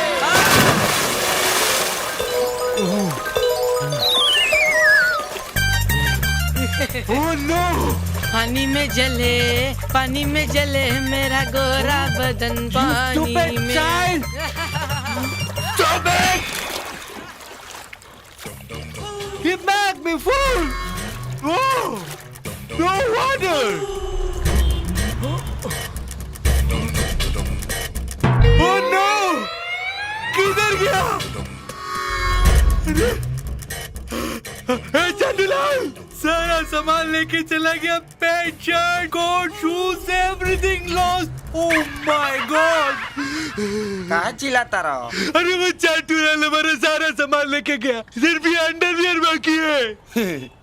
तो ऐसा लिपस्टिक पिछवाड़ा पर लगा के घूमबा तो लोग चाट के चलिए न जाई। Women help me help me help me help me. काजी तुम कहाँ से आए हो? यहाँ का नहीं लग रहे हो। अमेरिका से। अमेरिका से? यहाँ का करने आए हो? वो ठाकुर वीरेंद्र प्रताप की लड़की काजल से शादी करने के लिए। तुमको अमेरिका में लड़की उड़की नहीं मिली काजी ये तुम बिहार में ब्याह करने चले आए? ओह नो, अमेरिका में लड़की है बहुत अच्छा सुंदर सुंदर, लेकिन वो क्या है ना, शादी से पहले ही किसिंग वूजिंग सब हो जाता है। इंडिया में ओनली आफ्टर मैरिज। तुमको कैसे पता है? वही तो पता करने आया है, लड़की का घर खानदान एंड कैरेक्टर। अच्छा, तुमको क्या लगता है कि तुमसे वो सब कुछ बता देंगे का? 10 दिन के लिए छुपा भी सकते हैं, तुमको बेवकूफ बना सकते हैं, दिखावा नाटक भी कर सकते हैं। बात में तो तुम्हारी दम है, तो हमको क्या करना चाहिए? मेरे पास एक आइडिया है।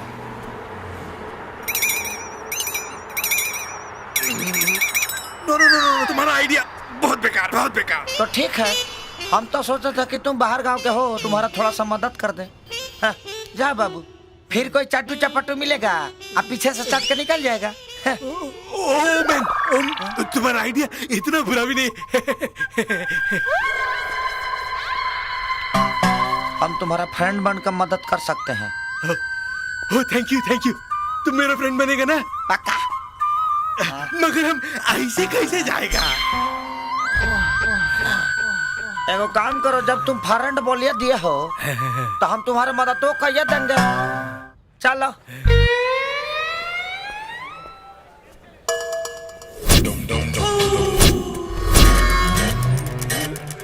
ओह माय गॉड, ये मेरा शर्ट, ये मेरी टी शर्ट, ये जैकेट भी मेरा है।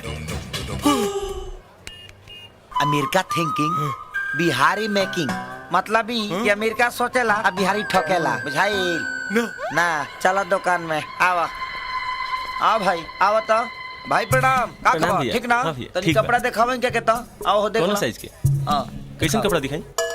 अरे ये तो मेरा बैग है, बाहर कपड़ा, अंदर बैग।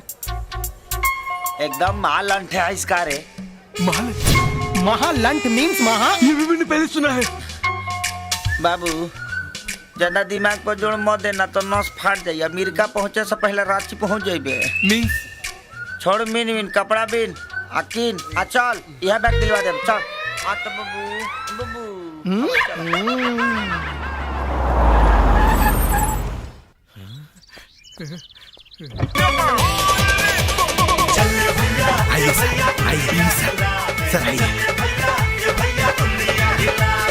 लक्ष्मी प्रसाद उर्फ लकी। अरे लकी बेटा, आई एम विकी सर। रामू सामान लेके आ। अच्छा मालिक। आई बाबू आई। ई है हमार धर्म पत्नी। हेलो। नमस्ते। और ई है हमार लाडली काजल। काजल जो आंखों की रौनक बढ़ा देती है। काजल वह ना जो नाक की रौनक बढ़ा दे।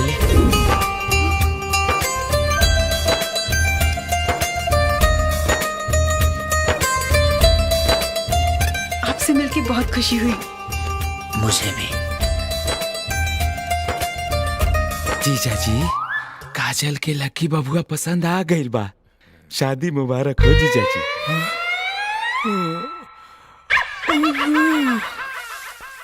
इस ओल्ड मैन को सब पता होगा। काजल की इंक्वायरी यहीं से स्टार्ट करते हैं। ए ओल्ड मैन, हमको एक बात बताएगा क्या? काजल के कैरेक्टर के बारे में। ट्रैक्टर वो तो खेत में गल बा, जोताई करे। ओ नो नो नो नो नो, हम ट्रैक्टर के बारे में नहीं पूछ रहे, तो कैरेक्टर काजल का कैरेक्टर, स्वभाव, चरित्र, चाल चलन। अरे हमरा कुछ नहीं के समझ में आवता हो। अच्छा मैं समझता है। काजल का किसी लड़के के साथ कोई लफड़ा है क्या? अरे तू बिटिया के बारे में अनाप शनाप बोलबा। ई पैप देखले हो, हम तो हर मुंह में घुसा देव तो बाप बाप चिल्लाई लगबा। What do you mean? What do you mean? हाँ, चला यहाँ से, निकला, चला, जल्दी निकला। अच्छा तो हमार इंक्वायरी होत रहल। रुक, अच्छा मजा चखा बतानी।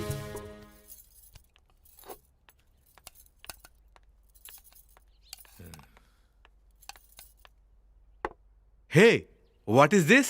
ई यहाँ के स्पेशल सूप है, जौन हम स्पेशल मेहमान लोगन खातिर तैयार करेनी। Good. तो देरी किस बात की है?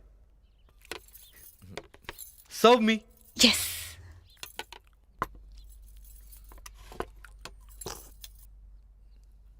Wow, it's tasty.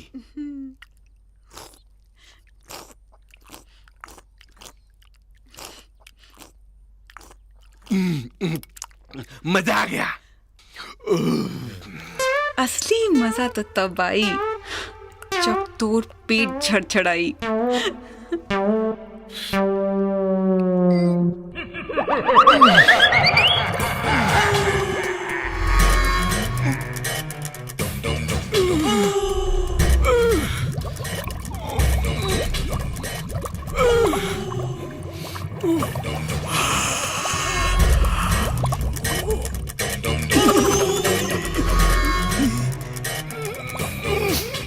का भइल? अरे का भइल हो? ये प्यार हो गई से पापा। का भाई? लैट्रिन की तरह लैट्रिन। लैट्रिन है, देखी लैट्रिन बा।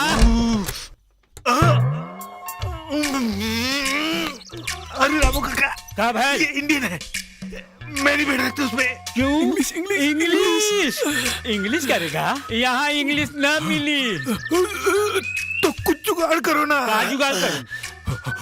English toilet. हाँ, तहार जुगाड़ हो जाए। आइडिया अभी जुगाड़ करत नहीं। दुनिया भार में जाए, बिहारी जुगाड़ लगाए। ला तैयार हो गई। जा हगा। इसमें कैसे करेगा? अरे ऐसा करके बैठ जाएगा। जाओ।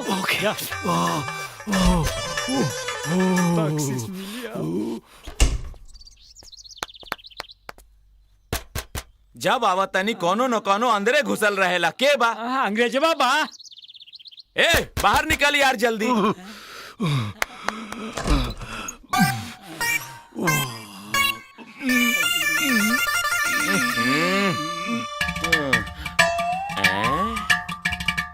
मटका? ये मटका क्या कर रहल बा एजा? निकाल बाहर मटका के। निकाला तनी। हटाओ। अरे बाप रे। अपना भाई फिर से प्रेशर लग गया। ए बाहर निकल। अरे क्या ठोका यार? अरे अभी तो बैठले बानी। आधा घंटा फिरे नी। खानदानी आदत बा हमनी के। कुछ इंतजाम करो। का भाई? फिर से लगा है। फिर से लगा? अच्छा चल खेतवा में जा। लेके जा खेत में। जा जल्दी जा।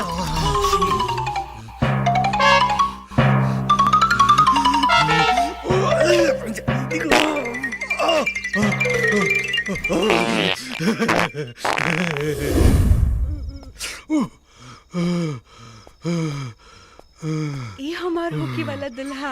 I love you. I love you. रहुआ बहुत स्मार्ट बनी। Yes, I am. Thank you. अरे स्मार्ट तो हम पैदाइशी हैं।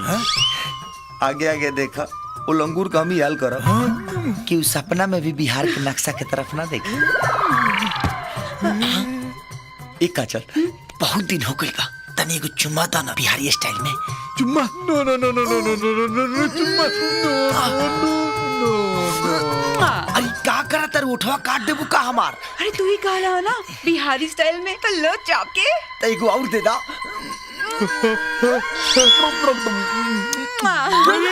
ये बिहारी स्टाइल का चुम्मा तो हमारे अमेरिकी स्टाइल को भी फेल कर देगा। चीटिंग। मेरे साथ धोखा हुआ। दरवाजा खोलो। सब पोल खोल दूंगा। खोलो दरवाजा, खोलो। ओपन द डोर। किधर गया?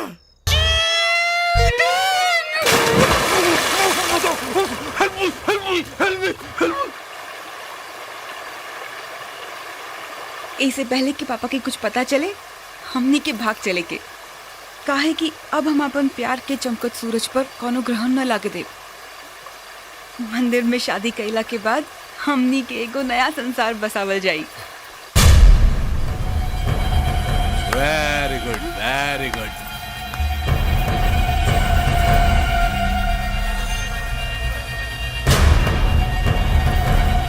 तूने मुझको बहुत फूल बनाया, मैं तुझको हाफ कर डालूंगा। तुम दोनों का घर बसने से पहले मैं उसको डिस्ट्रॉय कर दूंगा। तुम दोनों की सच्चाई मैं सबके सामने लेके आऊंगा। मैं ठाकुर।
ए दीदी, पानी सर के ऊपर चढ़ गइल बा। आज इलाज हो गई। चल फिर ऐसा हरकत कैलू तो तोहरा के जिंदा न छोड़ब।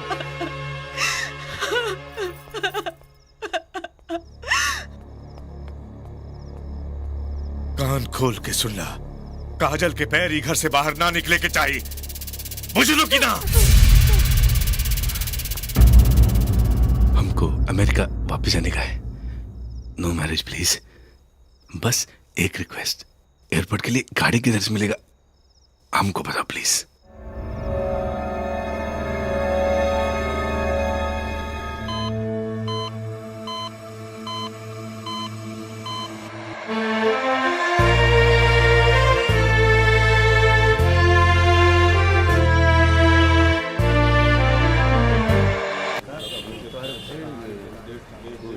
बधाई हो जीजा जी, आखिरकार हमनी है जितनी मुकदमा। वकील साहब थैंक यू वेरी मच। सांझ के फोन करब। हाँ तिवारी जी। हाँ हाँ, कचहरी में रहनी, फोन साइलेंट पर रहे, यही से राउर फोन ना उठा पाऊनी। वो अनाथ आश्रम के जमीन की आज सुनवाई रहे ना। हाँ, जज साहब हमनी के हक में फैसला सुना देहलन। हाँ, अब वो जमीन के मालिक हम बानी हम। ठीक बा जीजा जी, जीत हार खातिर तूफान हो खेला। राउर अगर आज्ञा होखे तो तूफान बन के वो अनाथ आश्रम के तिनके तिनके में बिखेर दिहल जाए। अब ऐसा नहीं हुई, देखा जा तू। ऐसे जिद करी ठाकुर साहब, हाथ जोड़ते हैं। मत करी बेगर मत करी अपनी के हमारी गुड़िया। गुड़िया चाहिए? ये बच्चे बीमार भी हैं।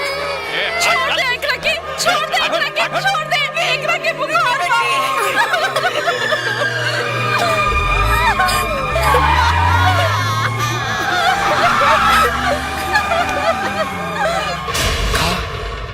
और का बताई यार, लड़का सब रास्ता पर पड़ल बिलबिला रहल बड़े से यार।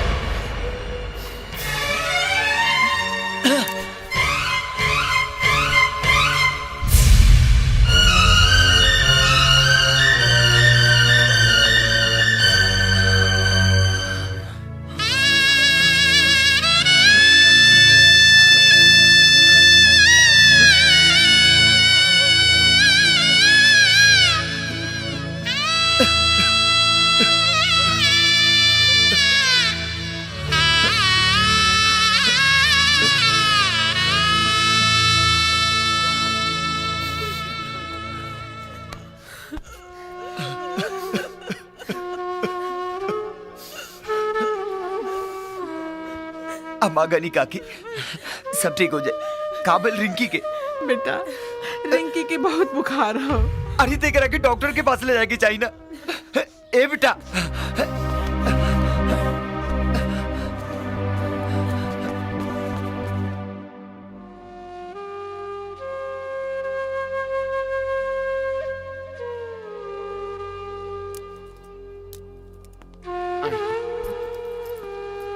देखिए ठाकुर साहब, काजल के तबीयत में कोनो सुधार नहीं है। ब्लड प्रेशर बढ़ल बा, दिमागी तनाव बा। अगर ध्यान ना दिहल गईल तो तबीयत और खराब हो सकेला। Take care.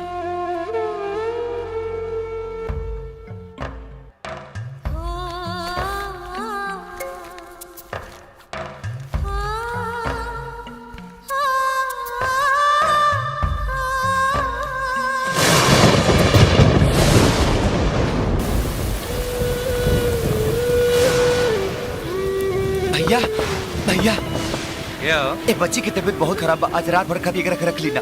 ना ना, ठाकुर साहब से दुश्मनी ना ले हम। ना ना, जा यहाँ से।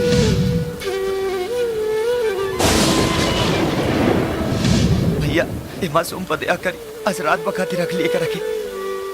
ए पर दया करब तो ठाकुर साहब हमरा पर दया ना करियन। माफ करब भाई, माफ करब।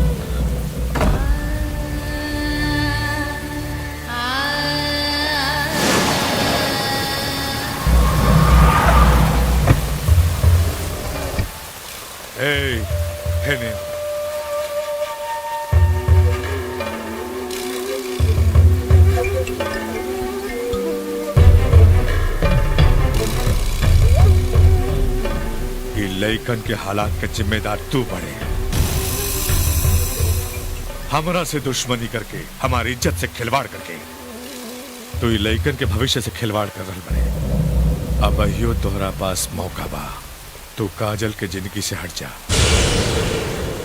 हम अनाथ आश्रम से हट जाए। सोच के बता दिया का चाहिए। ई लइकन के भविष्य, उनकर जिंदगी या प्यार।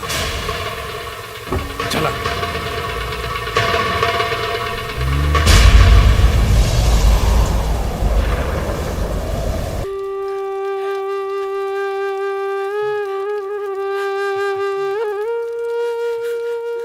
अरे अरे बेटा तू बुझाता रात भर। अरे कक्की जाए थी। अरे गीता, जाए रजिया, कौन मुरारी, उठा धरा के बनावा बेटा। गीता तनी रस्सी दे। हाँ इला रसिया इला पकड़ा। काकी तू ये लोग को मुंह धो, तब तक हम चाय बिस्कुट लेके आओ। ठीक बा। आराम से आराम से। भैया 100 रुपए की चाय और 100 रुपए की बिस्किट दे दो। जी भैया।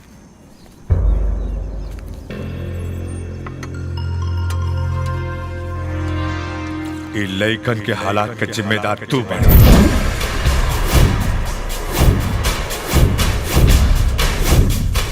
अब अहियो तोहरा पास मौका बा, तू काजल के जिंदगी से हट जा, हम अनाथ आश्रम से हट जाए। चाचा चाचा का भाई? चाचा रिंकी की तबीयत ज्यादा खराब हो गई बा और चिंटू भी उल्टी करा था।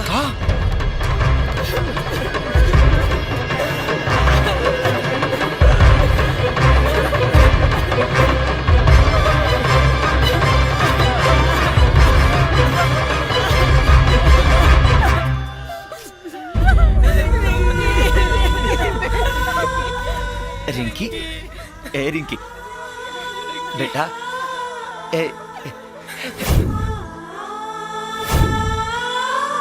चाचा तो हमने के छोड़ के कबो न जाइए, वरना ये गुंडा लोग हमने के मार दिए।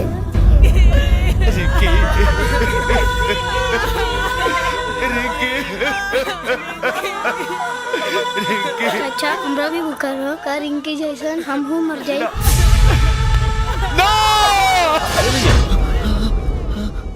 का भाई? ना भाई कुछ ना।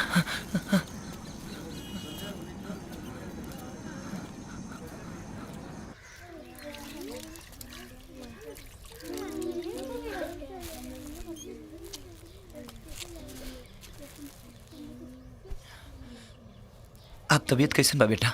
अब ठीक बा चाचा, बुखार नहीं खे। चिंटू के भी बुखार कम हो गई बा।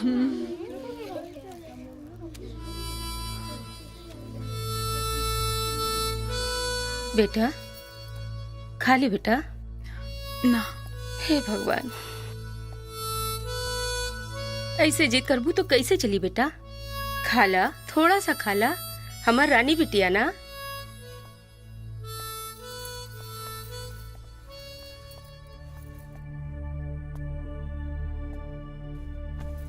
कैसन तबीयत बा बेटी? जमाने से जीते वाला कबो कबो अपनन से हार जाला। हम हूं हार चुकल बानी तोहरा जिद और तोहरा प्यार के आगे।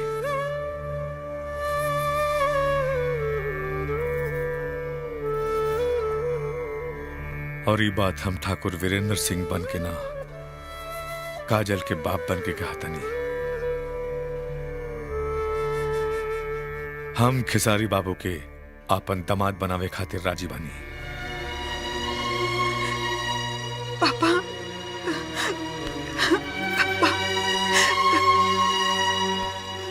औलाद की खुशी में ही माँ बाप की खुशी हो खेला। हम काल्हे खिसारी बाबू के बुला के बात करब। पापा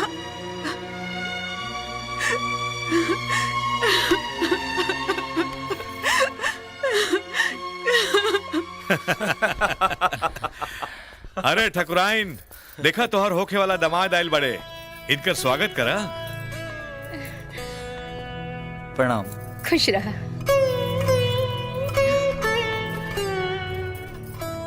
आवा बैठा बाबू। ए से पहले जवन शिकवा गिला रहे सबके भुला के एगो नया ढंग से शुरुआत करे के बाद हमरा और बहुत आभारी बनी कि हमरा और काजल के प्यार के रउआ सबके आशीर्वाद मिलल। हम चाहता नहीं शादी से पहले तोहार आपन एगो घर होके के चाहिए। गुजारा खातिर कौनो अपन धंधा कारोबार या नौकरी चाकरी होके के चाहिए।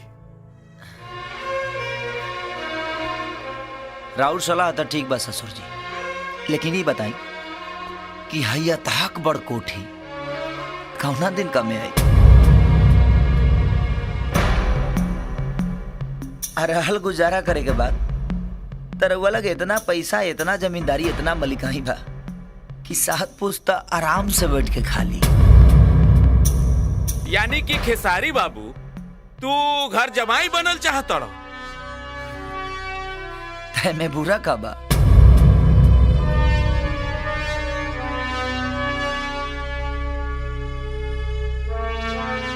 और फिर काजल राउर एकलौती बेटी भी है। ओकरा से शादी ब्याह भइला के बाद ये पूरा संपत्ति के मालिक तो हम ही बनब ना। देखा बेटा, हमार नजर में घर जमाई बनल ठीक नहीं खे। हम तो हर तरफ से मदद करब, बाकी घर जमाई ना स्वीकारेब।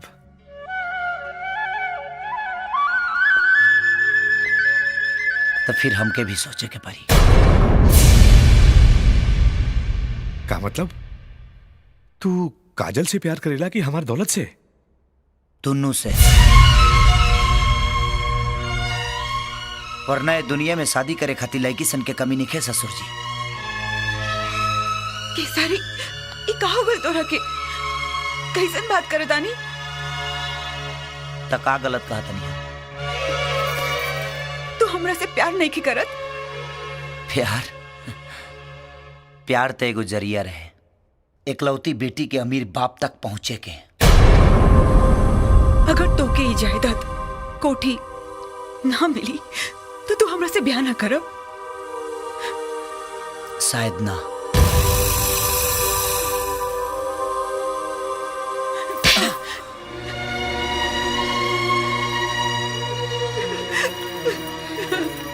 काजल, काजल सुन बेटा।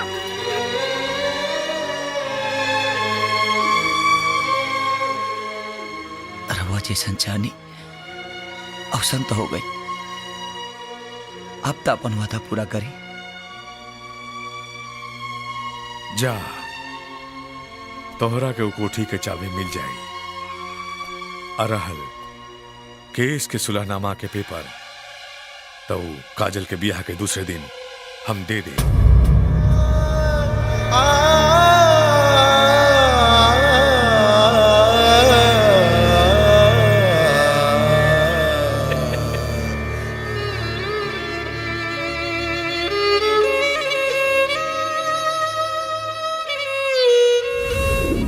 चाल हमनी के तो कामयाब हो गई, लेकिन ई काजल के उज्जवल भविष्य के खातिर ई केस के सुलहनामा पेपर देवे के वादा कर देनी और कोठी के चाबियो दे देनी।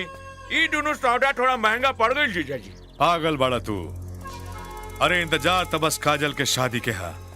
ओकरा बाद उस सबहन के निकाल के सड़क पे फेंक देव और उ कोठी पे अपन कब्जा फिर से जमा ले। अनु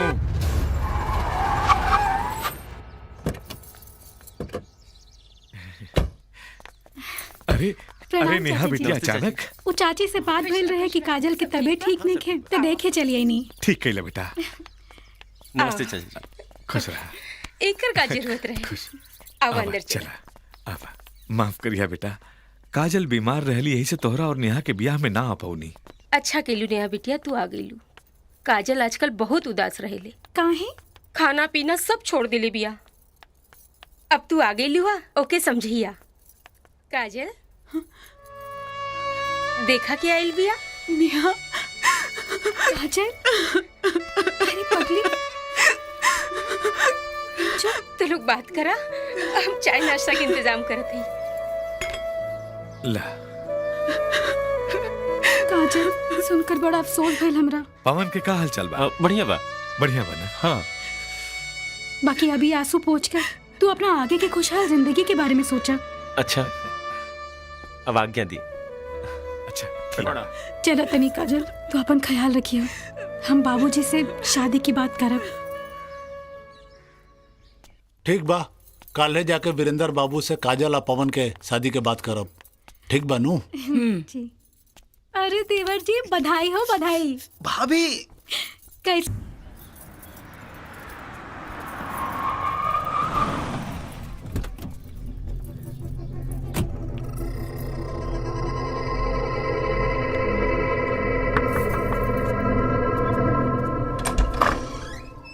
अरे बिटिया, इतना दिन बाद आवा आवा आवा आवा बिटिया, आवा आवा आवा। अरे खिसारी बेटा, देखा काजल बिटिया आयल बिया।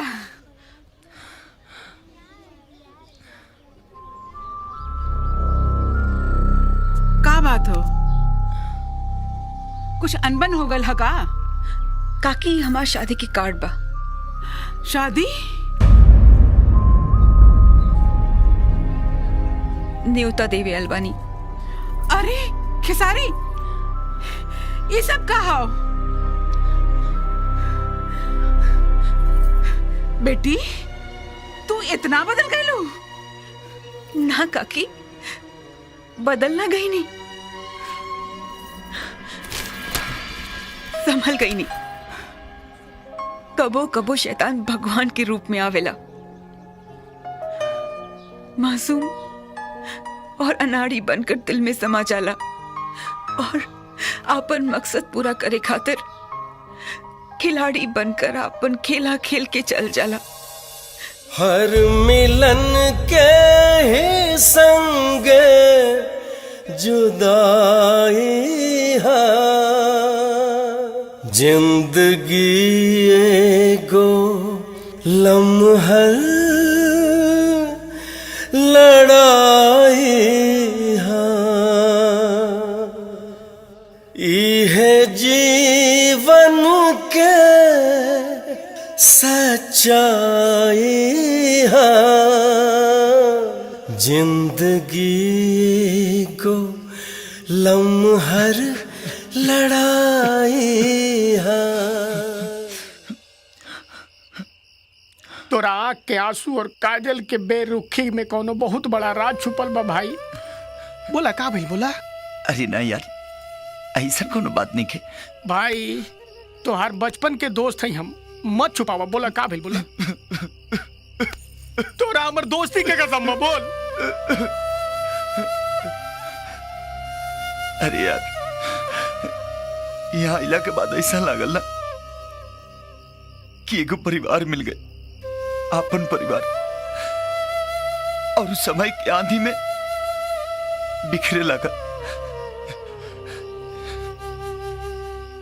काजल के बाबूजी हमरा के शर्त रखल, या तो ई घर और ना ही तो काजल।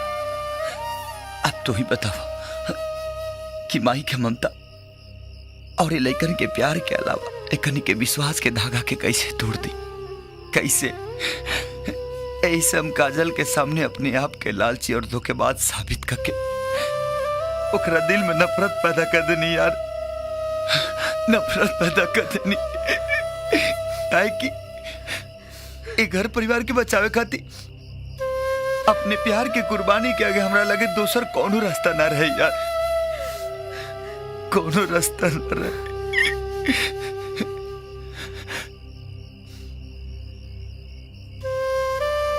अब तो हम भगवान से ये दुआ करब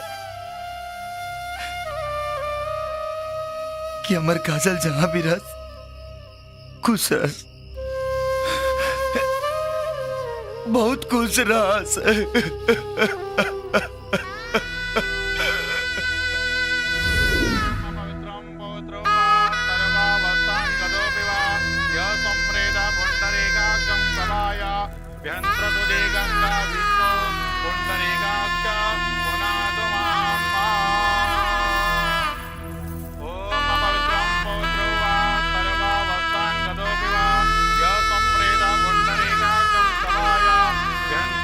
गंगा विष्णु पुंडरीकाक्ष पुनातु माम्। ओम अपवित्रं पवित्रो वा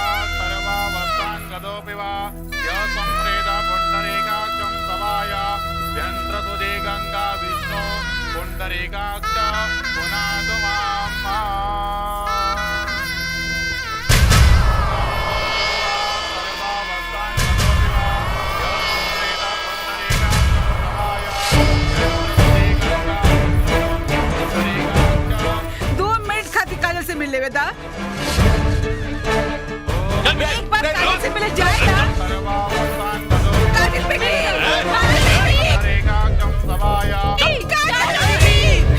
चुप।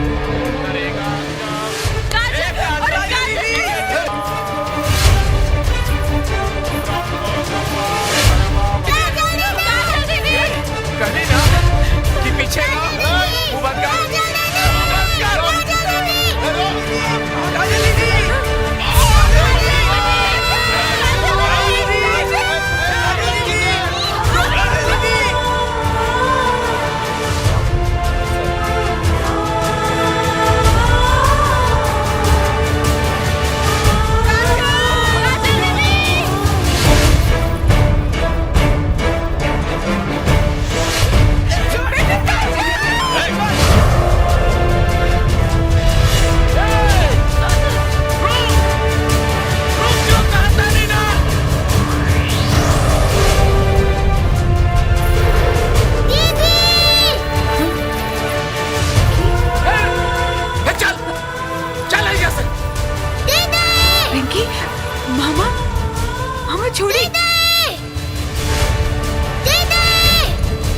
मामा छोड़ी एकरा के।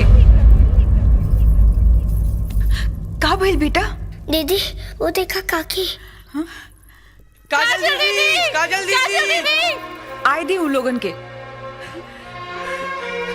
बेटी बेटी हमारी बात सुन ला। चुप रहा बेटी। काजल चली चली पंडित जी शादी के फेरा पूरा करी। रुका बेटी, ई हवन के आग घी और लकड़ी से ना दुगो प्यार करे वालन के दिल के झुकला से जल रहल बा।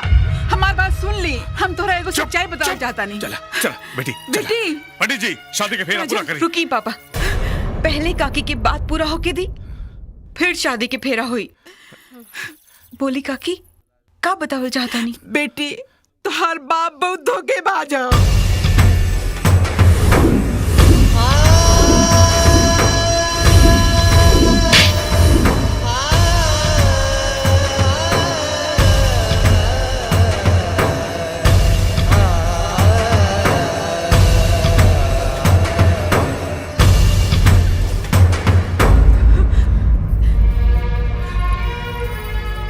धन्यवाद काकी, हमारा आँख खुल गई।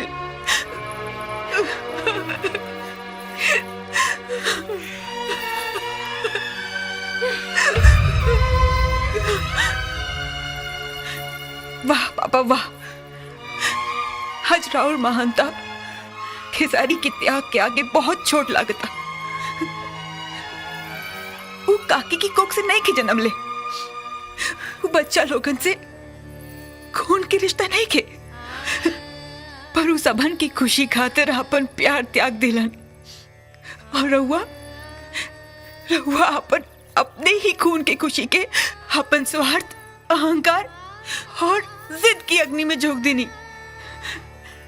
रहुआ आज अपन बेटी के ना एक को जिंदा लाश के विदा करी जात रहनी। बंद कर अपन बकवास। आज तुहार विदाई हर हाल में होई। अगर डोली में ना तब बंदूक के गोली से हुई। भगवान के पास सीधा भेज दे। पापा भगवान के पास तो एक दिन सभी के जाए के बा। हाँ, लेकिन आज हम अपना भगवान के पास जाता नहीं, जेकरा के हम अपन मन के मंदिर में बसोले बानी, खेसारी। और मत ले कबीना के नाम, वरना तो हर जुबान काट के हाथ में रख दे। तो दिल से आवाज आई, खेसारी खेसारी। तोर सीना चीर दे। तो खून के हर कतरा पुकारी, खेसारी खेसारी।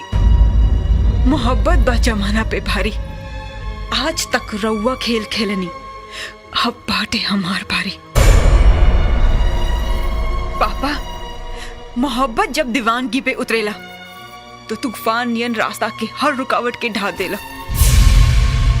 हमके रोके की गलती मत करिया। रुक। कमीना, मामा खातिर 2 बार माँ निकलेला, तब्बो तोर दिल में प्यार ममता ना जागल।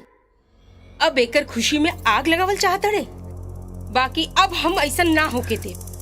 और सुन, आज के बाद हमरे घर में ब्याह होके, खुशी होके, चाहे मातम होके, तब वो तोर चेहरा देखे ना चाहती। निकल जो हमरे घर से। हम सोचब कि आज से हमार कोनो भाई नहीं थे, मर गए हमरे खातिर हमार भाई। निकल राधा। खबरदार। जा बेटी जा, जी ले अपन जिंदगी। मम्मी ले जाइए। चलो बेटी, चलो दीदी चलो। काजल, आज अगर काजल के रोके की कोशिश कैला तब गोली मार दे।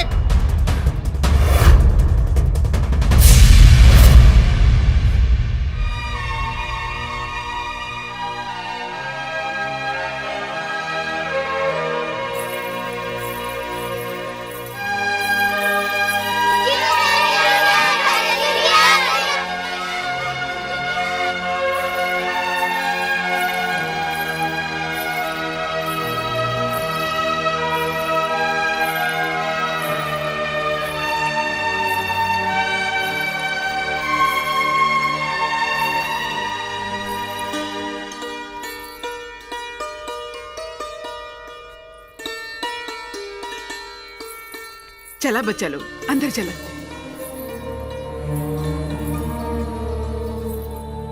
कलयुग के राम सीता के छोड़ अकेले बनवास जाता नहीं। कहाँ कमी रहे हमारे प्यार में? जवाब दी। अरे प्यार तब तू ही दिल, तू ही शरीर, तू ही आत्मा का मिलन हो केला। अरे प्यार तो हमने मिलके कहीं नहीं सर। जब हमने दोनों आदमी प्यार मिलके कहीं नहीं जा, तो तू कोनो भी फैसला अकेले कैसे कर सकेला? काहे हमरा से झूठ कहानी बोली? काहे काहे काहे ऐसा काहे कहीं नहीं?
गोली मार दे। ठाकुर साहब, और तत्काल में भाई हमार ससुर जी आबिर और बेटी ना हमार पत्नी बन चुकल बाड़ी। सुनी जी, इनकर अपना पैसा और अहंकार पे बड़ा नाज बा। जीत जाई दे इनकर अहंकार के। चलाई गोली पापा। हम भाग्यशाली बानी जी सुहागन बन के आपन पति के कंधा पे ही दुनिया से पैदा हो कब। अब मौत के कोनो गम नहीं के। चलाई गोली पापा, चलाई गोली। चलावा गोली, चलाई गोली, चलाई गोली।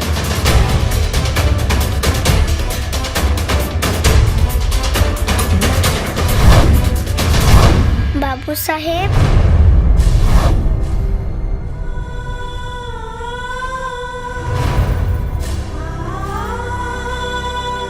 काकी कहेली कि जब कौनो संकट की घड़ी आए तो भगवान के सामने माथा टेक देवे के चाहिए।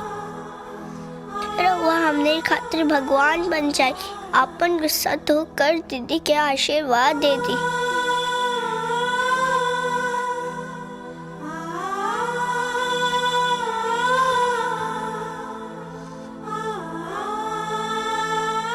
हमने खातिर भगवान बन जाए।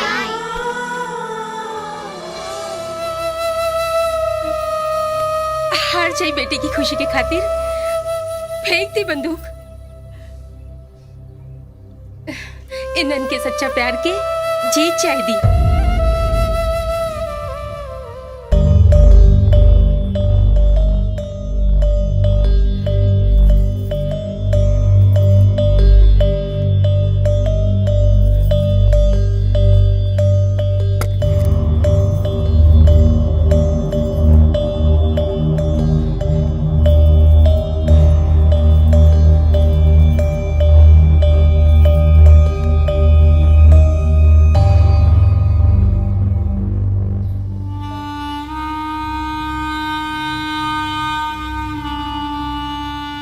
हमके माफ कर दी। हम खाली तोहरा साथे ना, एक बच्चा लोग के साथ भी अन्याय के निहा। अभी कोठी के जगह हम यहाँ बहुत बड़ा अनाथ आश्रम बनवाई। अनाथ आश्रम काहे बोला तनी जी? अब तो ये सब भी अपन परिवार है ना। आवासन